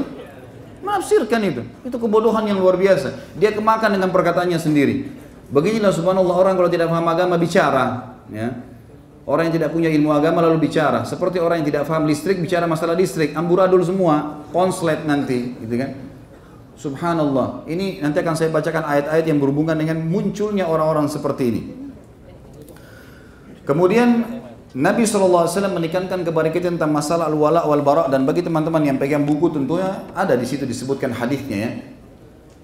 Jadi ini juga bukan saya datangkan karena kebetulan momentum masalah Al-Maidah 51, tidak, tapi memang bertepatan dengan bahasan kita. Bagi yang pegang buku, dan buku ini kita sedang bedah tentunya, itu disebutkan di awal-awal lembaran kisah tentang sahabat mulia Umar bin Sa'ad radhiyallahu anhu. Dan di sini penulis mengatakan sesungguhnya wala atau memberi loyalitas dan bara, berlepas diri dari kekufuran dan segala jenis yang berundang itu adalah salah satu prinsip yang agung dari prinsip-prinsip akidah. Allah telah mewajibkan kita untuk wala kepada orang-orang mukmin, ya, bergantung, menjadikan mereka sebagai pemimpin, sahabat, dan seterusnya, dan bara dari orang-orang kafir dan musyrik serta orang-orang munafik. Ya. Banyak sekali dalil-dalil bicara masalah, akan saya bacakan insya Allah dalilnya. Di antaranya yang saya bacakan adalah dalil-dalil tentang al-bara-nya ya, pelepasan diri dari perilaku-perilaku orang non-muslim atau perilaku-perilaku orang munafik yang berbau kepada kemaksiatan kepada Sang Pencipta Allah. Yang pertama teman-teman sekalian yang memang sedang sekarang ya heboh dan disebutkan oleh orang ini adalah surah Al-Maidah. Dan saya sayangkan sekali kalau kita hanya sekedar membaca Al-Maidah 51. Kita baca teman-teman sekalian bukan 51-nya saja. Kita akan lanjutkan ayatnya. Saya akan bacakan. A'udzubillahi minasyaitonirrajim. Ya ayyuhalladzina amanu la tattakhidul yahuda wan nasara awliya. Hai orang-orang yang beriman, jangan pernah menjadikan Yahudi dan Nasrani sebagai awliya, jamak daripada wali. Dan di sini maknanya tempat bergantung, tempat bersandar, menjadikan idola dan menjadikan pelindung, dan pelindung masuk dalamnya pemimpin. Semua buku tafsir menjelaskan masalah itu. Bahkan tidak ada di sini tafsir yang menyebutkan seperti disebutkan oleh sebagian orang tadi, yang mengatakan ini bukan pemimpin yang dimaksud. Ba'duhum awliya'u ba'd, sebagian mereka memang pemimpin sebagian yang lain, tapi bukan untuk kalian hai kaum mukminin. Wa may yatawallahum minkum fa innahu minhum. Siapa yang menjadikan mereka sebagai pemimpin, dan kita bisa baca semua terjemahan Al-Qur'an yang resmi, maka akan menerjemahkan hal yang sama seperti saya baca sekarang. Siapa yang menjadikan mereka orang-orang kafir sebagai pemimpin, maka dia termasuk sama dengan orang-orang itu. Innallaha la yahdil qaumadh dhalimin. Allah tidak akan memberikan petunjuk bagi orang-orang yang zalim. Ini ayat 51-nya. Inilah yang dibilang muslimin dibohongi dengan ayat ini. Bagaimana caranya Allah subhanahu wa ta'ala berfirman lalu kemudian dikatakan dibohongi teman-teman sekalian. Ayat 52-nya. Ini penting. Jangan dilupakan ayat 52. Jangan hanya 51. Dia sebut 51. Allah bukakan pintunya buat antum itu. Baca setelahnya. Kata Allah, "Fataral ladzina fi qulubihim marad." Dan engkau melihat orang-orang yang dalam hatinya ada penyakit kemunafikan. Yusari'una fihim, berlumba-lumba membela mereka. Ini Allah berfirman 1400 tahun yang lalu, subhanallah. Jangan kaget sekarang kalau antum melihat ada orang-orang yang membela orang-orang seperti ini. Jelas-jelas salah, dibela, dicari jalan hanya untuk menjadi tim sukses atau yang sejenisnya. Ini wallahi teman-teman sekalian akan jadi tanggung jawab besar hari kiamat. Ya, ini luar biasa beratnya. Lalu dikatakan oleh Allah, yaqulun, mereka berkata, nakhsha an tusibana dairah. Kami takut nanti kalau orang ini tidak memimpin atau kalau kami tidak membelanya maka kami akan ditimpa dairah. Dairah bisa berarti apa? Kesulitan hidup, susah ekonomi, apalah. Ini firman Allah, buka Al-Maidah ayat 52, lanjutannya ayat yang sekarang sedang masyhur 51. Ini bukan saya yang berkata teman-teman sekalian. Ya. Fa'asallahu an ya'tiya bil fathi min indi, fa'asallahu an ya'tiya bil fathi au amrin min indihi fayusbihu ala ma asarru fi anfusihim nadimin. Maka pasti Allah akan datangkan kemenangan setelah itu ataupun perkara yang memecahkan dan mempermalukan mereka, maka mereka akan malu terhadap apa yang telah mereka lakukan terhadap diri mereka sendiri dan menyesal. Lalu ayat 53, wa yaqulul ladzina amanu ahaula'il ladzina aqsamu billahi jahda aymanihim innahu lama'akum habitat a'malun fa asbahu khasirin. Maka orang-orang beriman akan berkata kepada orang-orang munafik itu, apakah orang-orang ini yang bersumpah untuk membela orang-orang yang tadi kafir itu? Sesungguhnya sama saja kalian. Maka Allah mengatakan pada saat itu, tutupan ayatnya, maka pasti orang-orang itu, orang-orang yang coba membela, maka mereka akan hancur seluruh amal-amalnya dan mereka termasuk orang-orang yang rugi. Ayat 54, ya ayyuhalladzina amanu, hai orang-orang yang beriman. Allah ancam orang-orang yang membela orang-orang kafir yang salah. Orang muslim salah saja nggak boleh dibela, apalagi orang kafir yang salah. Kalau mereka tetap ngotot dengan itu, apa kata Allah di ayat 54, lanjutannya terus ini, rentetannya, ya ayyuhalladzina amanu may yartadda minkum an dinih. Hai orang-orang beriman, kalau kalian terus lakukan itu, kemudian kalian murtad dari agama kalian, fasawfa ya'tillahu biqaumin yuhibbuhum wa yuhibbuna, maka Allah akan datangkan kaum yang Allah mencintai mereka dan mereka mencintai Allah. Azillatin alal mu'minin, mereka akan selalu merendah terhadap orang-orang beriman. Aizzatin alal kafirin, dan mereka selalu mulia di depan orang-orang kafir. Yujahiduna fi sabilillah, mereka berperang di jalan Allah. Wala yakhafuna laumata laim, dan mereka tidak pernah takut untuk membela agama Allah itu. Dzalika fadlullah yu'tihi man yasha', itu karunia Allah yang Allah berikan kepada siapapun yang dia inginkan. Wallahu wasi'un alim. Maksudnya pembelaan terhadap orang-orang beriman dan memerangi atau mengingatkan atau menghukum orang-orang kafir yang salah adalah karunia dari Allah, dan Allah maha luas dan maha mengetahui.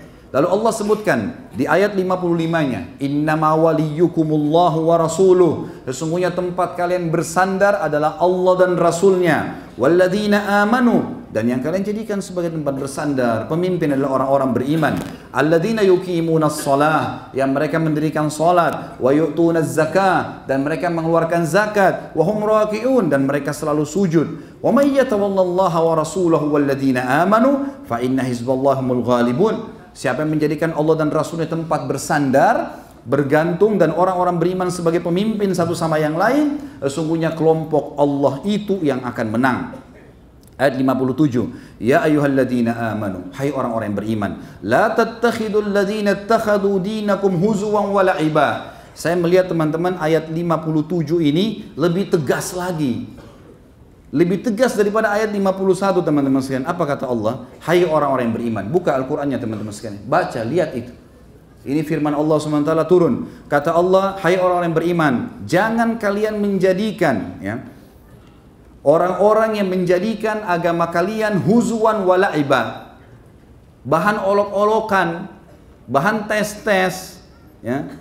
Kata Allah di sini, minal ladina utul kitaba min qablikum wal kuffara awliya, dari orang-orang yang telah menuntut Alkitab, Yahudi dan Nasrani, sebelum kalian, dan orang-orang kafir sebagai aulia. Kembali kepada kalimat tadi, wali, pemimpinan. Allah sebutkan di sini, wattaqullaha in kuntum mu'minin, dan bertakwalah kalian kalau kalian benar-benar orang beriman. Artinya patuh pada Allah. Nggak boleh kalian dipimpin oleh orang non-muslim. Saya yakin teman-teman, orang ini subhanallah, kalau dia memulai dirinya sendiri memimpin, tidak akan dipilih kecuali oleh orang-orang munafik juga. Tidak mungkin. Kaum mukminin harus tahu tidak boleh dipimpin oleh orang kafir dengan alasan apapun. Gak bisa. Di tengah-tengah komunitas kaum muslimin, gak bisa. Dan mereka harus bisa menerima itu. Sebagaimana kita menerima pada saat kita minoritas di sebuah wilayah, kita dipimpin oleh orang non muslim.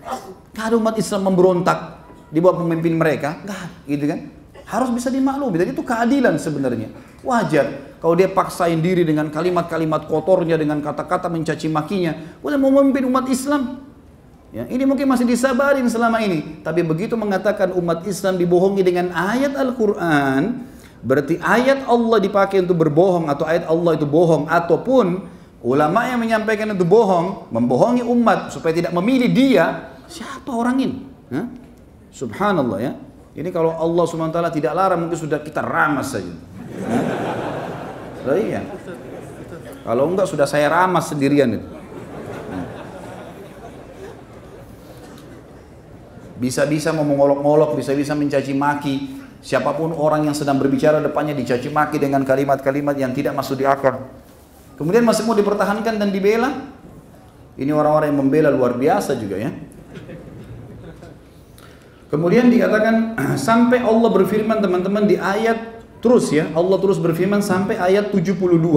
Saya pindahkan kata Allah SWT. Kalau ada orang masih meragukan kekafirannya orang-orang yang mengatakan Trinitas.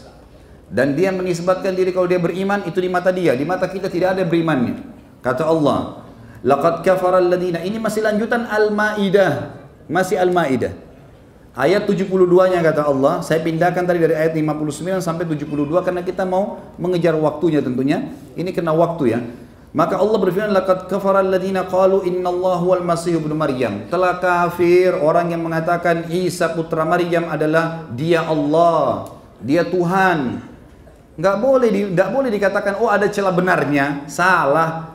Allah itu lam yalid wa lam yulad. Allah itu tidak beranak, tidak diperanakan, dan itu kafir dengan kata-kata itu.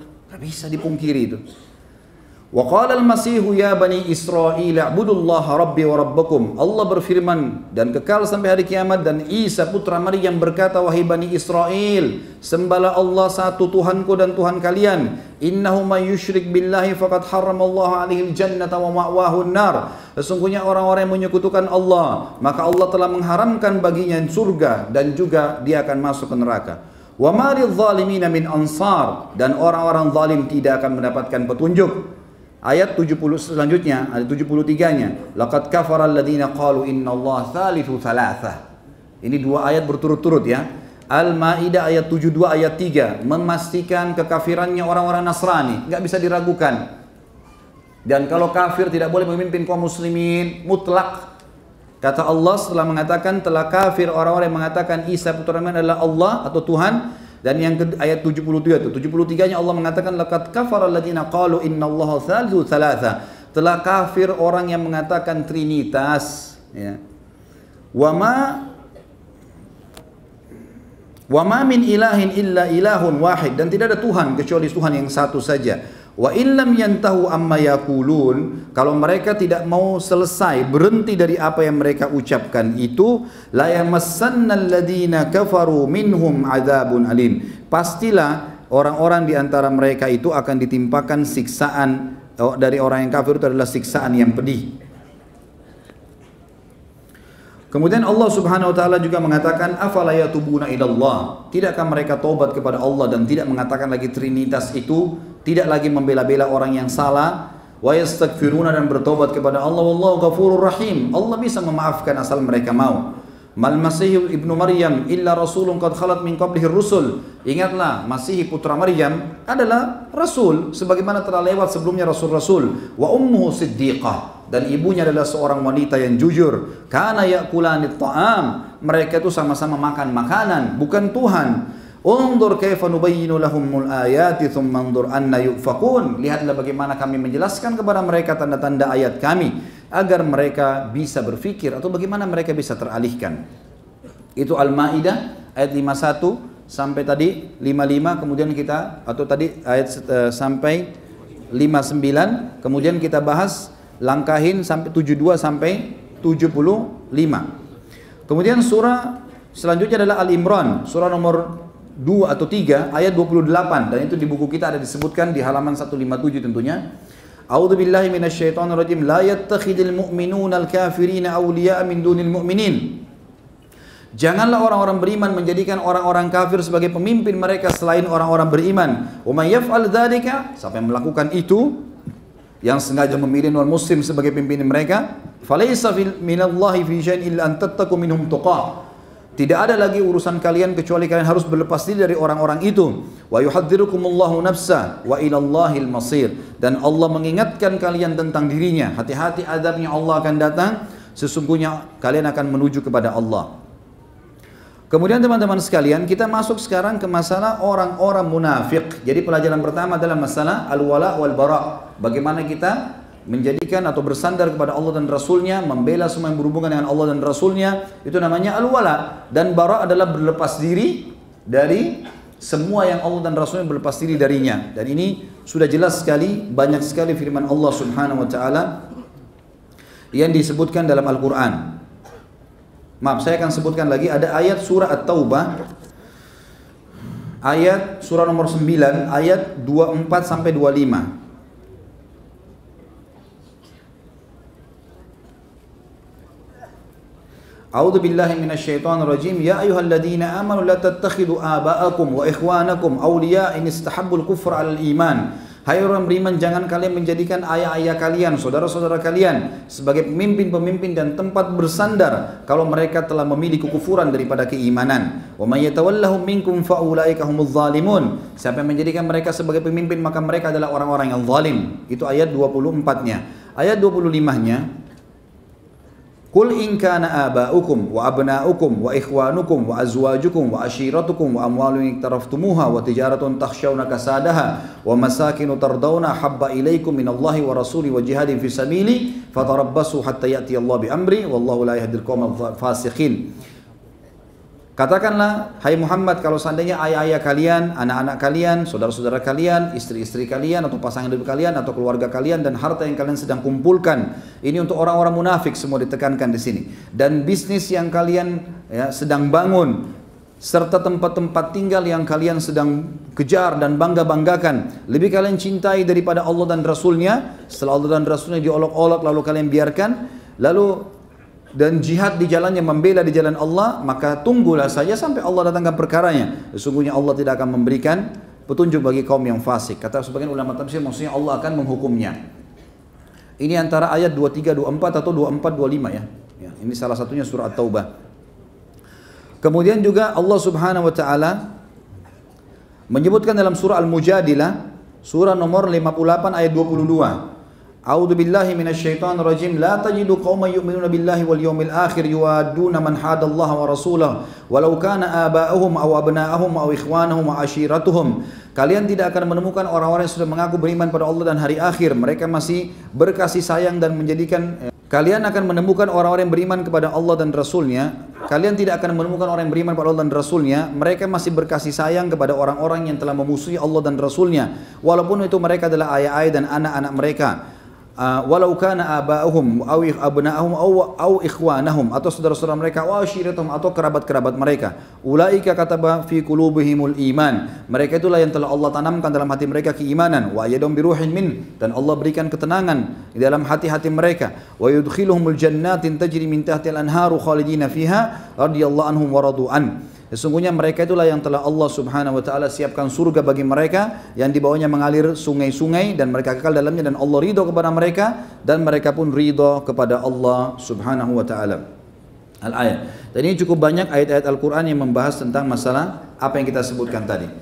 Ini pelajaran pertama teman-teman sekalian, dan ingat al-wala wal bara hukumnya wajib dalam agama kita, dan juga kita harus betul-betul berpegang teguh pada apa yang telah disampaikan. Seperti ulama memberikan gambaran, la ilaha illallah ada wala, ada baraknya. La ilaha, ini adalah barak, ya. Ini berlepas diri dari semua disembah selain Allah. Illallah adalah, ini adalah walinya, atau kita bergantung kepada Allah SWT. Yang kedua, adanya kelompok munafik, dan ini sudah disebutkan dalam kisah Al-Julais tadi bin Suwaid. Dan ini juga adalah teman-teman sekalian sudah saya bahasakan tadi, orang-orang munafik yang paling banyak memang sengaja membela-bela orang-orang non-muslim ini dalam perilaku-perilaku mereka yang salah. Yang salah, ya. Kalau perilaku yang benar tidak ada masalah, tapi kalau perilaku yang salah, maka tentu tidak boleh. Sebagaimana Allah Subhanahu wa taala menyebutkan tentang orang-orang munafik, banyak sekali dalil-dalil berhubungan dengan masalah ini. Di antaranya di dalam surah Al-Hasyr, surah nomor 59 ayat 11 sampai ayat 13. A'udzu billahi minasyaitonir rajim. Alam tara ilal ladzina nafaqu yaquluna li ikhwanihim alladhina kafaru min ahli kitabi la in ukhrijtum lanakhrujanna ma'akum wa lanuti'u fikum ahadan abada wa in qutiltum lanansurannakum wallahu yashhadu innahum lakadzibun. Kalian akan melihat orang-orang yang dalam hatinya ada sifat kemunafikan, membenci Islam. Sederhananya munafik itu adalah membenci Islam. Zahirnya namanya muslim, zahirnya adalah orang-orang muslim tapi mereka membenci Islam. Sengaja mencari-cari sesuatu yang mengatakan ini adalah kelemahan Islam. Lalu kenapa kamu muslim? Gitu kan? Tidak usah jadi muslim sekalian. Tapi Allah menyebutkan, mereka berkata kepada teman-teman mereka, bahkan Allah mengatakan li ikhwanihim alladhina kafaru, pada saudara-saudara mereka yang telah kafir dari ahli kitab, kalau kalian dikeluarkan, maka kalian juga akan keluar bersama kalian. Dan kami tidak akan membiarkan kalian untuk dianiaya. Kalau kalian diperangi, maka kami akan memerangi kalian. Dan Allah memberikan kesaksian kalau orang-orang munafik itu semuanya dusta. La in ukhriju, kalau seandainya orang-orang kafir itu pun dikeluarkan dan diusir, la yakhrujuna ma'ahum, mereka tidak akan keluar bersamanya. Wala in qutilu la yansurunahum, dan kalau seandainya mereka diperangi, mereka tidak akan menolong. Wala in nasaruhum la yuwallunal adbar, kalaupun mereka mencoba untuk membelanya, maka mereka berusaha untuk melarikan diri. Tsumma la yunsarun, dan tidak akan ada yang menolong orang-orang kafir yang telah mengolok-olok agama Allah. La antum asyaddu rahbatan fi suduri minallah. Sesungguhnya ketahuilah kalian adalah kaum mukminin, orang-orang yang paling ditakuti oleh mereka di dalam hati mereka. Dzalika bi annahum qaumun la yafqahun, karena mereka kaum yang tidak berakal atau tidak memahami. Kemudian juga teman-teman sekalian, dalam surah Al-Anfal, surah nomor 8 ayat 49, Allah SWT berfirman, A'udzu billahi minasyaitonir rajim, idz yaqulul munafiquna wal ladzina fi qulubihim maradun gharra haula'i dinahum. Maka akan berkata orang-orang munafik dan dalam hatinya ada penyakit-penyakit nifak ini. Mereka mengatakan, kenapa sih orang-orang Islam itu mau membela agama-agama mereka? Wa may yatawakkal 'alallahi fa innallaha azizun hakim. Ketahuilah siapa yang bertawakal kepada Allah, tetap membela kebenaran agama Allah, maka Allah itu maha mulia dan maha bijaksana. Kemudian juga mereka berkata dalam surah Al-Ahzab, surah nomor 33 ayat 12, A'udzu billahi minasyaitonir rajim. Wa idz yaqulul munafiquna wal ladzina fi qulubihim maradun ma wa'adana Allahu wa rasuluhu illa ghurura. Sesungguhnya orang-orang munafik berkata, dan orang-orang yang dalam hatinya ada sifat kemunafikan ini, Allah dan Rasulnya tidak menjanjikan kami kecuali semuanya dusta, enggak benar gitu. Kemarin subhanallah saya baru baca tulisan dan orang ini mengaku muslim dan tulisannya semuanya mengolok-olok. Kalau hadis-hadis Nabi SAW itu tidak benar, tidak relevan lagi, tidak sesuai dengan zaman, mestinya harus begini, mestinya harus begitu. Dan ini orang sama sekali, mungkin kalau kita suruh mengaji mungkin tidak bisa mengaji, gitu kan? Ya. Ini sangat disayangkan sekali bagaimana mereka bisa leluasa berbicara di negara seperti negara kita di Indonesia yang sudah semestinya menghormati agama. Yang terakhir teman-teman sekalian, saya tentu banyak dari ini saya tidak sebutkan semua, dalam surah An-Nisa, surah nomor 4 ayat 138 sampai 139, Allah SWT menyampaikan kepada orang-orang munafik yang membela tadi orang-orang non-muslim itu, A'udzu billahi minasyaitonir rajim, basyiril munafiqina bi anna lahum adzaban alima. Sampaikan berita kepada orang-orang munafik bahwasanya mereka akan mendapatkan siksa yang pedih. Alladzina yattakhiduna al-kafirina awliya'a min dunil mu'minin, yang mana mereka menjadikan orang-orang kafir sebagai pemimpin mereka selain orang-orang yang beriman. Ayabtaguna indahumul izzah, apakah mereka menganggap bahwasanya orang kafir itu memiliki kemuliaan? Fa innal izzata lillahi jami'a, sesungguhnya kemuliaan itu hanya milik Allah Subhanahu wa taala. Tentu teman-teman sekalian, banyak sekali ayat Al-Quran yang bicara masalah kemunafikan ini, tapi yang jelas ada 8 ayat juga pertama dalam surah Al-Munafiqin, ya, surah Al-Munafiq yang memang Allah sebutkan 8 ayat pertama bisa dibaca. Kemudian juga ada surah Al-Ahzab 48 dan At-Tahrim, surah nomor 66 ayat 9, At-Taubah 9, surah nomor 9 ayat 73 juga Allah Subhanahu wa taala menyebutkan tentang kemunafikan orang-orang ini. Kemudian teman-teman, pelajaran yang ketiga adalah bagaimana kita mempelajari adanya taubat dalam Islam. Adanya taubat. Setelah kita jelaskan panjang lebar al-wala wal bara, ini faedah yang pertama. Faedah yang kedua adalah masalah adanya orang-orang munafik. Dan ingat teman-teman sekalian, jangan terpengaruh dengan nama, jangan terpengaruh dengan penampilan, jangan terpengaruh dengan kata-kata, karena orang-orang munafik di zaman Nabi SAW juga disebutkan begitu. Mereka memiliki kelebihan fisik, mereka memiliki retorika dalam berbicara, tapi kelihatan kemunafikan. Semua yang membenci Islam atau menyari kesalahan-kesalahan Islam atau menganggap Islam belum sempurna, tidak relevan, dan semuanya adalah kaum munafikin. Jelas disebutkan di dalam surah Al-Munafikin 8 ayat pertama. Yang ketiga teman-teman, ada masalah taubat, dan Islam menerima itu. Islam menerima taubat. Seperti Julas, tadi Al-Julas bin Suwaid, dia bertaubat dari kemunafikannya. Setelah Allah bongkar kedoknya, maka dia bertaubat. Baik, Allah terima taubat. Asal taubat nasuha benar-benar, gitu kan? Tapi ingat teman-teman sekalian, taubat ini tidak cukup kecuali harus ada hukuman bersamanya. Karena orang kepergok itu harus dihukum, nggak bisa enggak, gitu kan? Jadi pernah ada beberapa orang munafik pada saat waktu perang Tabuk mereka berkata, ya, sesungguhnya apa yang sedang dilakukan ini oleh muslimin pergi ke perang Tabuk segala ini perbuatan konyol, musim panas, ngapain buah-buahan lagi berbuah, untuk apa kita pergi ke sana gitu.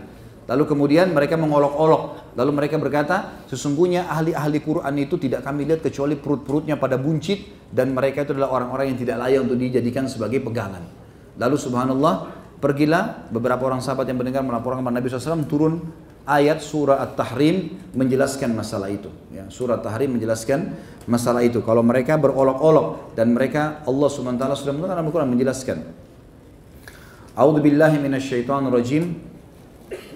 Pada saat mereka dikatakan, kenapa kalian olok-olok itu? Mereka mengatakan, innama kunna nakhudu wa nal'ab. Sesungguhnya kami hanya bercanda dan main-main saja ya Rasulullah. Lalu kata Allah, qul abillahi wa ayati wa rasuli kuntum tastahzi'un. Apakah pada Allah, Rasulnya dan ayat-ayatnya kalian mengolok-olok? La ta'tadiru. Jangan kalian minta maaf, percuma. Laqad kafartum ba'da imanikum. Kalian telah kufur setelah kalian beriman. Jadi kalaupun mau taubat, maka taubatnya pun harus taubat nasuha dan berjanji tidak akan mengulanginya.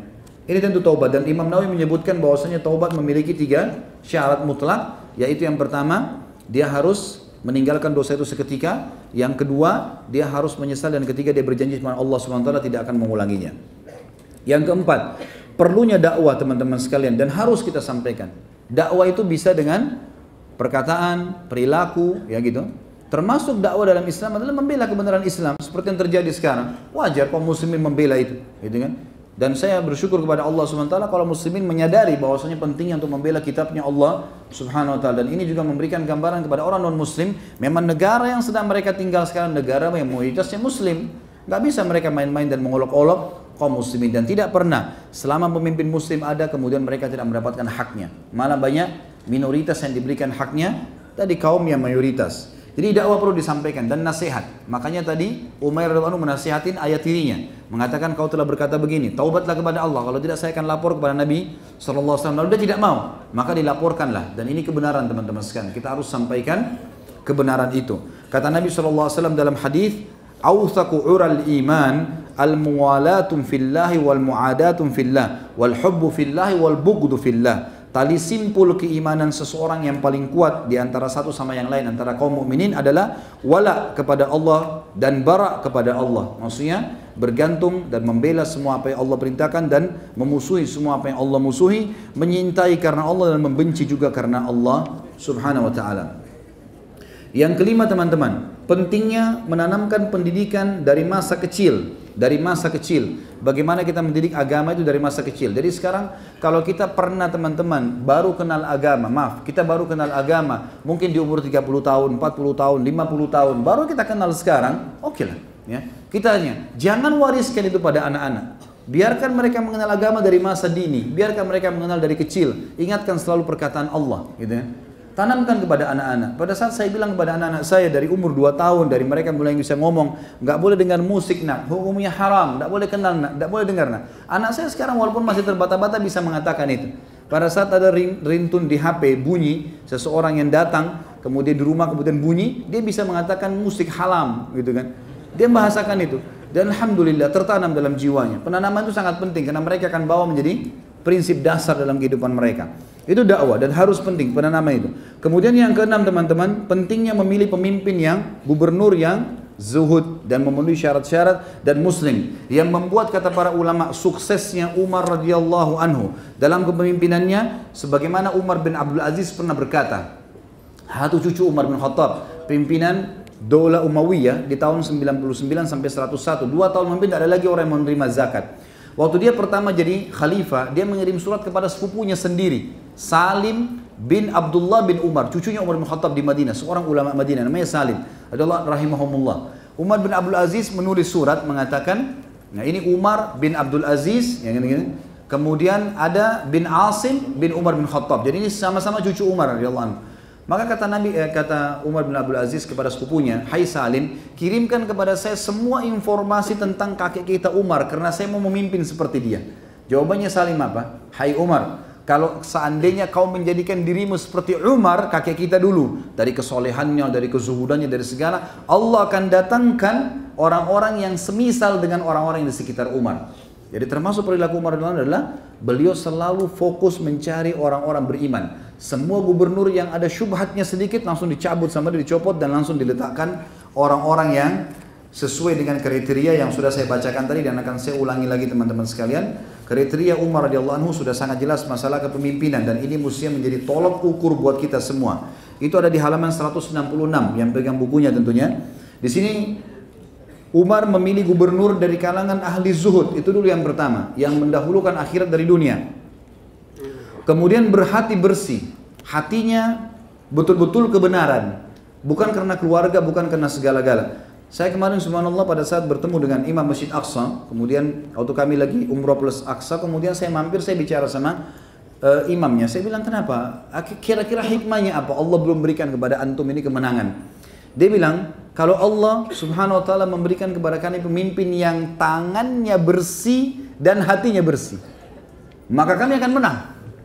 Makna kalimat ini dalam teman-teman sekalian, maksudnya apa? Tangannya bersih, tidak memiliki kecuali yang halal, hatinya bersih kecuali tidak ada kecuali keadilan, maka kita akan diberikan kemenangan. Dan itu yang dimaksud dengan statement Umar di sini. Kemudian yang ketiga, orang-orang yang beriman dan benar dengan keimanannya, bukan munafik. Yang keempat, orang-orang yang tidak mencari nama. Dan kita temukan orang seperti ini tidak pernah menyebut-nyebut kebaikannya. Sudah banyak orang yang dibantu tidak pernah disebutkan. Ada orang kalau sudah mulai kita duduk bertemu lalu ngobrolnya adalah masalah kebaikan dia saja, ini nggak layak jadi teman teman-teman sekalian. Oh saya sudah begini, aku sudah begini, ini kata-kata saya dan aku ini sudah tanda-tanda kesombongan, gitu kan? Ini harus dijauhkan. Kalau orang sudah menyebutkan kalimat ini, hati-hati. Ini berarti sudah keluar dari kriteria yang Umar pilih. Kemudian yang keempat, yang kelima, yang pertama tadi ahli zuhud, yang kedua hatinya bersih, yang ketiga orang beriman dengan benar keimanannya, yang keempat adalah tidak mencari nama, yang kelima orang yang selalu mendirikan sholat malam dan berpuasa. Dan ini tolok ukurnya adalah orang-orang yang selalu ibadah. Kemudian yang keenam adalah menghindari kepemimpinan, dan kalau ditawarkan pun dia menghindar. Nanti kalau seandainya dia sudah diikat dengan hukum seperti tadi, Umar memaksa Umair radhiyallahu anhu, baru kemudian Umair mau menjalankannya. Yang ketujuh, pemimpin yang kalau dia berada di tengah-tengah masyarakatnya maka dia melindungi mereka, Ya, mohon maaf saya bahasakan ini. Berapa banyak pemimpin kita pada saat macet, bukan dia duluan menghilangkan macet, malah dia dikasih jalan duluan. Nah, itu. Ini satu tanda tanya. Kenapa nggak hilangin macet tuh? Orang kan juga manusia biasa seperti kita semuanya. Mereka stres di jalan berjam-jam. Kenapa justru nggak dicari sumbernya kemudian diperbaikin? Kenapa kita mau jalan duluan untuk sampai di rumah duluan? Karena ini masalah ya. Mestinya harus bisa diperbaikin masalah ini. Kemudian juga dikatakan oleh Umar, yang kedelapan adalah orang-orang yang selalu terlihat seperti sama dengan masyarakatnya sehingga tidak bisa dibedakan dari sisi penampilan, pakaian, ya, tempat tinggal antara dia dengan masyarakatnya. Ini pemilihan Umar tentunya. Kemudian itu tadi yang ketujuh, yang kedelapan, kemudian yang kesembilan tidak membedakan dirinya dengan masyarakat. Yang kesembilan dia selalu membagikan harta yang merupakan pendapatan negara di antara masyarakat dengan kebenaran, menetapkan hukum di antara mereka dengan adil dan tidak menutup. Dan yang terakhir, yang ke-10 adalah tidak menutup pintu rumahnya dan menghalang-halangi hajat rakyat darinya. Yang terakhir teman-teman sekalian adalah yang ke-7, pelajaran yang kita ambil dari Umair radhiyallahu anhu adalah zuhud itu sendiri. Bagaimana zuhud itu sangat ditekankan di dalam agama Islam dan sangat dianjurkan, dan zuhud adalah mendahulukan akhirat dari dunia. Kita harus tolak ukurnya zuhud ini teman-teman sekalian adalah firman Allah Subhanahu wa taala dalam surah Al-Qasas ayat 77. A'udzu billahi minasyaitonir rajim wabtaghi fima ataqallahu daral akhirah wa la tansa nasibaka minad dunya. Ini tolak ukurnya zuhud. Kejarlah kata Allah apa yang Allah janjikan untuk kalian di akhirat sana. Semua ibadah-ibadah kita kejar untuk mengejar surga dan jangan lupakan bagianmu dari dunia. Ini firman Allah Al-Qasas ayat 77 menekankan masalah itu. Jadi kita harus cari tahu teman-teman sekalian makna zuhud dari kalimat ayat ini. Artinya kalau kita lagi dagang kemudian azan berhentikan, tutup tokonya, gitu kan? Kita tutup tokonya, kemudian kita pergi sholat, dahulukan akhirat dari dunia. Ada transaksi syubhat atau haram, tinggalkan, gitu kan? Kita tinggalkan, kita lakukan akhirat dari dunia. Ini namanya orang zuhud. Makanya kita temukan kalau kita baca di buku-buku zuhud, Abu Bakar, Umar, Uthman, Ali, Tolha, Zubair dan sahabat-sahabat yang mulia, bahkan sahabat-sahabat yang kaya raya. Ini Abu Bakar, Abdurrahman bin Auf, Uthman bin Affan, orang kaya-kaya raya semuanya. Tapi mereka pimpinan-pimpinan orang zuhud. Kenapa? Karena memang orang kaya, orang zuhud adalah termasuk orang yang makan makanan yang enak, orang yang punya pakaian yang bersih dan rapi, orang yang punya kendaraan, tapi mereka tidak berlebih-lebihan. Mereka tetap dahulukan akhirat dari dunia. Gitu. Maka itu dikatakan zuhud. Dan ini kaidah kunci kebahagiaan. Sebagaimana sabda Nabi SAW kepada para sahabat, uzhud fid dunya yuhibbukallah. Zuhudlah dunia maka Allah akan mencintaimu. Wazhud ma fi aidin nas yuhibbukan nas. Dan zuhudlah kamu terhadap apa yang di tangan manusia, maka pasti manusia akan mencintaimu. Allahu a'lam. Bukankah demokrasi sistem togut? Lalu yang saya ingin tanyakan, bagaimana sikap kita sebagai seorang muslim yang taat? Apakah kita tetap harus memilih pemimpin dengan sistem demokrasi? Karena ketika kita memilih ditakutkan karena kaum kafir yang dengan alasan apa ini? Yang akan jadi pemimpin? Siapa yang tidak ada yang pungkiri? Demokrasi itu adalah bukan sistem Islam, pasti. Demokrasi definisi sederhananya adalah siapa yang paling banyak suaranya dia yang memimpin. Mau dia salah, mau dia bodoh, mau dia pintar, pokoknya dia paling banyak suaranya dia yang menang. Ya, kita juga sudah tahu di Indonesia kayak sudah rahasia umum orang pakai sistem demokrasi ya siapa yang paling banyak duitnya, siapa yang bisa ngumpulin massa, siapa yang bisa bayar ini, bayar itu, maka dia akan jadi pemimpin. Ya, dan itu memang sistem jauh dari Islam. Islam teman-teman sekalian sederhana sekali. Orang-orang terbaik umat ini, orang yang paling soleh, tolok ukurnya, orang yang paling ahli ibadah dikumpulkan seperti Umar melakukan radhiyallahu anhu pada saat mengumpulkan 6 orang sahabat yang tertinggal, ya pemimpin yang dijamin masuk surga. Lalu Umar menyuruh mereka memilih salah satu di antara mereka. Umat nggak butuh ikut-ikutan sebenarnya. Saya sudah pernah bahasakan kan, berapa banyak uang teman-teman kita keluarkan untuk jeblos-jeblos itu, banyak sekali. Kalau itu dipakai bayar hilangkan pementasan kemiskinan itu luar biasa. Bangun rumah untuk orang fakir miskin. Daripada cuma hitungan hari, kemudian Anda dengan jelas-jelas manipulasi data banyak terjadi dan seterusnya, akhirnya masyarakat juga sama aja keadaannya. Masyarakat ini cuma butuh nggak lapar, nggak haus, hidup enak. Udah pemimpinnya adalah orang yang paling layak, pilih satu yang paling baik di antara mereka. Itu yang ada dalam Islam. Sistem musyawarah iya ada, tapi bukan demokrasi. Musyawarah adalah orang-orang yang bijak dikumpulkan, mereka mengambil kesimpulan siapa pemimpinnya. Bukan semuanya orang dilibatkan. Semua orang dilibatkan ini untuk apa?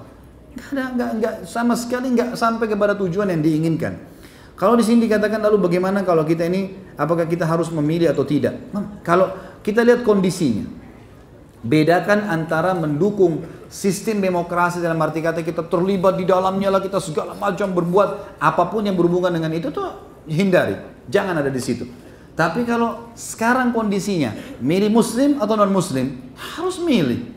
Gimana caranya nggak milih, gitu kan? Ini harus milih, nggak boleh, nggak mungkin enggak. Tapi kita bukan ikut-ikutan sebenarnya, karena kondisinya muslim atau non muslim, dan hukum syariat menyuruh kita memilih muslim. Dan sudah jelas panjang lebar tadi kita jelaskan masalah wala wal bara, tidak boleh milih memimpin non muslim. Kalau kita nggak milih malah akhirnya jadi masalah. Ingat ya, saya hanya bicara masalah memilihnya saja, bukan ikut terlibat dalam demokrasinya, enggak, gitu kan? Dan itu masuk dalam masalah ini. Dan kemarin sudah kita bicarakan dan sempat didiskusikan dengan salah satu guru kami tentunya, Syekh Sulaiman Rohaili, semoga Allah jaga beliau, dan sudah ditanyakan bagaimana kondisinya kayak kita sekarang di Indonesia, terutama Jakarta. Nah, kalau itu harusnya bisa memilih, gitu kan? Kalau kondisinya seperti itu. Lain kalau muslim sama muslim, kita lihat ada maslahat dan mudarat nggak? Yang ini orangnya taat kepada Allah, kita berikan dukungannya. Kalau dua-duanya nggak baik ya jangan usah milih, gitu kan? Tapi kalau ada muslim sama non muslim nggak bisa teman-teman sekalian. Kata Ali radhiyallahu anhu, umat ini membutuhkan pemimpin mukmin, ahli ibadah luar biasa, atau fasik. Fasik itu orang yang masih ada dosanya loh ya, masih ada dosanya, gitu kan? Jadi dia muslim tapi masih ada dosanya. Lalu kata teman-temannya, ya Amir Mukminin, waktu itu Ali bin Abi Thalib jadi khalifah. Ya Amir Mukminin, bagaimana kami menilai, bagaimana kami bisa memahami pemimpin fasik bisa memimpin? Kata Nabi, kata Ali radhiyallahu anhu, karena dengan dia memimpin muslim, ya, dia akan mengamankan jalan-jalan, dia akan mendatangkan pendapatan negara, dan seorang muslim minimal bisa beribadah tenang di rumahnya. Dia hanya berpikir masalah dirinya, dia berpikir dianya berfokus. Dia tidak, minimal seorang muslim tidak akan memaksakan orang muslim sendiri tidak boleh masuk masjid, nggak boleh begini. Tapi kalau non muslim bisa dia lakukan apa saja. Apa saja dia bisa lakukan sesuai dengan agamanya, dia pemimpin, gitu kan? Minimal dia akan bangun tempat ibadahnya. Itu tidak bisa ditolak. Dia pemimpin, gitu kan? Makanya harus dipahami masalah ini, teman-teman sekalian. Bagaimana menjawab pernyataan orang kafir bahwa agama kita adalah agama perang? Semua agama ada perangnya. Hah? Nabi Isa alaihissalam mengajak para sahabatnya Hawariyin untuk berperang kan? Di akhir surah Shaf Allah SWT berfirman, Isa mengatakan apa? Wa idh qala Isa ibn Maryam lil hawariyin man ansari ila Allah. Qala al-hawariyun nahnu ansarullah fa amanat ta'ifatu min bani Israil wa kafarat ta'ifah. Fa'ayyadana alladhina amanu ala aduwwihim fa asbahu zahirin. Ingatlah ketika Isa berkata kepada Hawariyin, sahabat-sahabatnya, siapa yang menjadi ansarullah, siapa yang mau berjihad di jalan Allah nih? Maka berkata Hawariyun, sahabat-sahabatnya, kami ansarullah. Maka berimanlah sebagian dari Bani Israel dan kafirlah sebagian yang lain, lalu Allah memberikan kemenangan pada orang-orang yang beriman. Semua agama, teman-teman sekalian, ya, itu punya pembelaan terhadap dirinya, agamanya. Islam juga begitu. Gak mungkin kita membiarkan, ya, agama Allah SWT dihina, kita akan membela. Dan memang ada dua hal yang pernah saya jelaskan dalam bahasan-bahasan para sahabat ini. Dalam Islam peperangan ada dua macam. Ada perang membela diri, seperti teman-teman kita di Palestina yang lagi diserang dan seterusnya. Ada perang ekspansi, ya. Ini yang banyak umat Islam seakan-akan kalau dikatakan kalian itu agama kalian agama perang. Jawab iya. Memang ada beberapa hal yang kita berperang, ada ekspansi. Nabi SAW mengutus pasukan ke Tabuk untuk mengekspansi Islam, menyerang Mekah, ekspansi Islam. Umar bin Khattab dan Abu Bakar radhiyallahu anhuma mengutus pasukan ke negeri Syam dan ke Persia, ekspansi Islam, mengirim pasukan untuk menawarkan Islam karena Islam benar supaya mereka masuk surga. Ya, kan? Kita tawarkan memang seperti itu. Tapi ada adab-adab kan, tidak boleh bunuh orang tua, nggak boleh bunuh perempuan, nggak boleh bunuh orang menyerah, ya, nggak boleh rusak tempat ibadah, nggak boleh bunuh hewan-hewan, nggak boleh rusak fasilitas umum. Ada perintah oleh Nabi SAW. Dan juga setelah Islam menguasai wilayah itu, firman Allah berlaku, la ikraha fid din, nggak ada paksaan dalam agama. Jadi setelah kita berkuasa pun di satu lokasi umat Islam sudah masuk, tidak boleh bunuh orang menyerah dan seterusnya, mereka sudah kalah, Islam yang jadi hukum. Setelah itu mereka dalam agama mereka silakan, la ikraha fid din, tidak ada paksaan dalam agama. Nggak pernah pemerintah Islam itu masuk menguasai satu lokasi lalu menyuruh semuanya umat di situ masuk Islam. Enggak. Kita tahu di antara contoh di Turki jelas sekali ada gereja Hagia Sophia yang sekarang menjadi masjid, gitu kan? Itu waktu masuk Muhammad bin Fatih, mereka tidak sama sekali kaum muslimin punya kekuatan besar masa pada saat itu.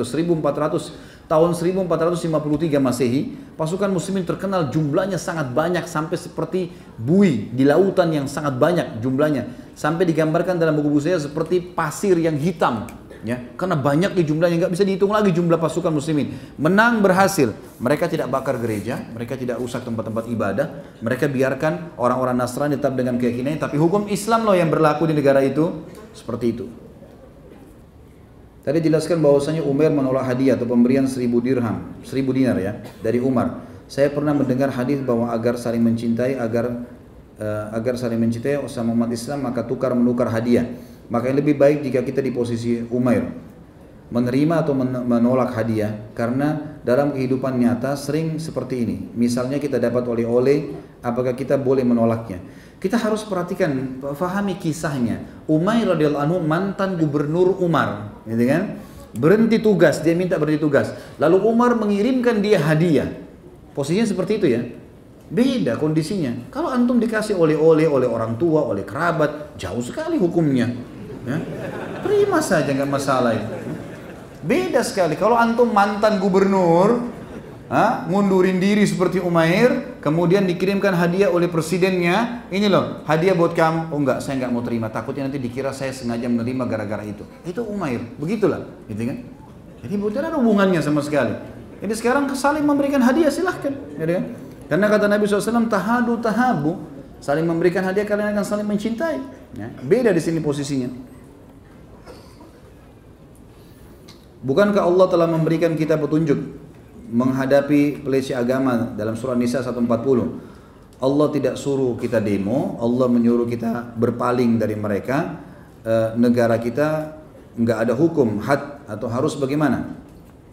Allah Subhanahu wa taala menyuruh kita dalam banyak ayat Al-Qur'an, gitu kan? Di antaranya ya ayat yang berbunyi A'udzubillahi minasyaitonir fa in aqabtum fa'aqibu bimithli ma uqibtum bihi.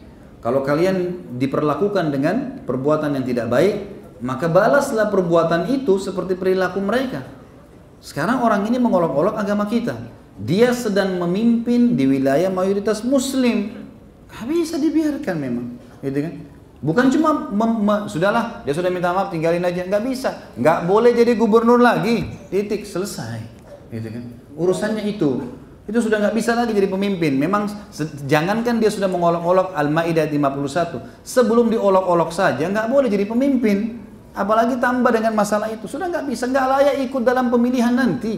Udah nggak bisa dipilih ini. Dan harus pemerintah mengambil keputusan. Kalau enggak ini dia mau lawan ombak umat Islam, bagaimana caranya? Nggak bakal diam tentunya orang-orang Islam. Dan ini kuasa Allah Subhanahu wa taala. Allah yang menggerakkan mereka, gitu kan. Jadi ini enggak mestinya harus difahamin masalah ini, gitu kan. Bagaimana sikap kita kepada kaum Islam yang munafik, yang mati-matian membela orang kafir dan menjadi pemimpin? Apakah ada hukum syar'i untuk orang munafik seperti itu?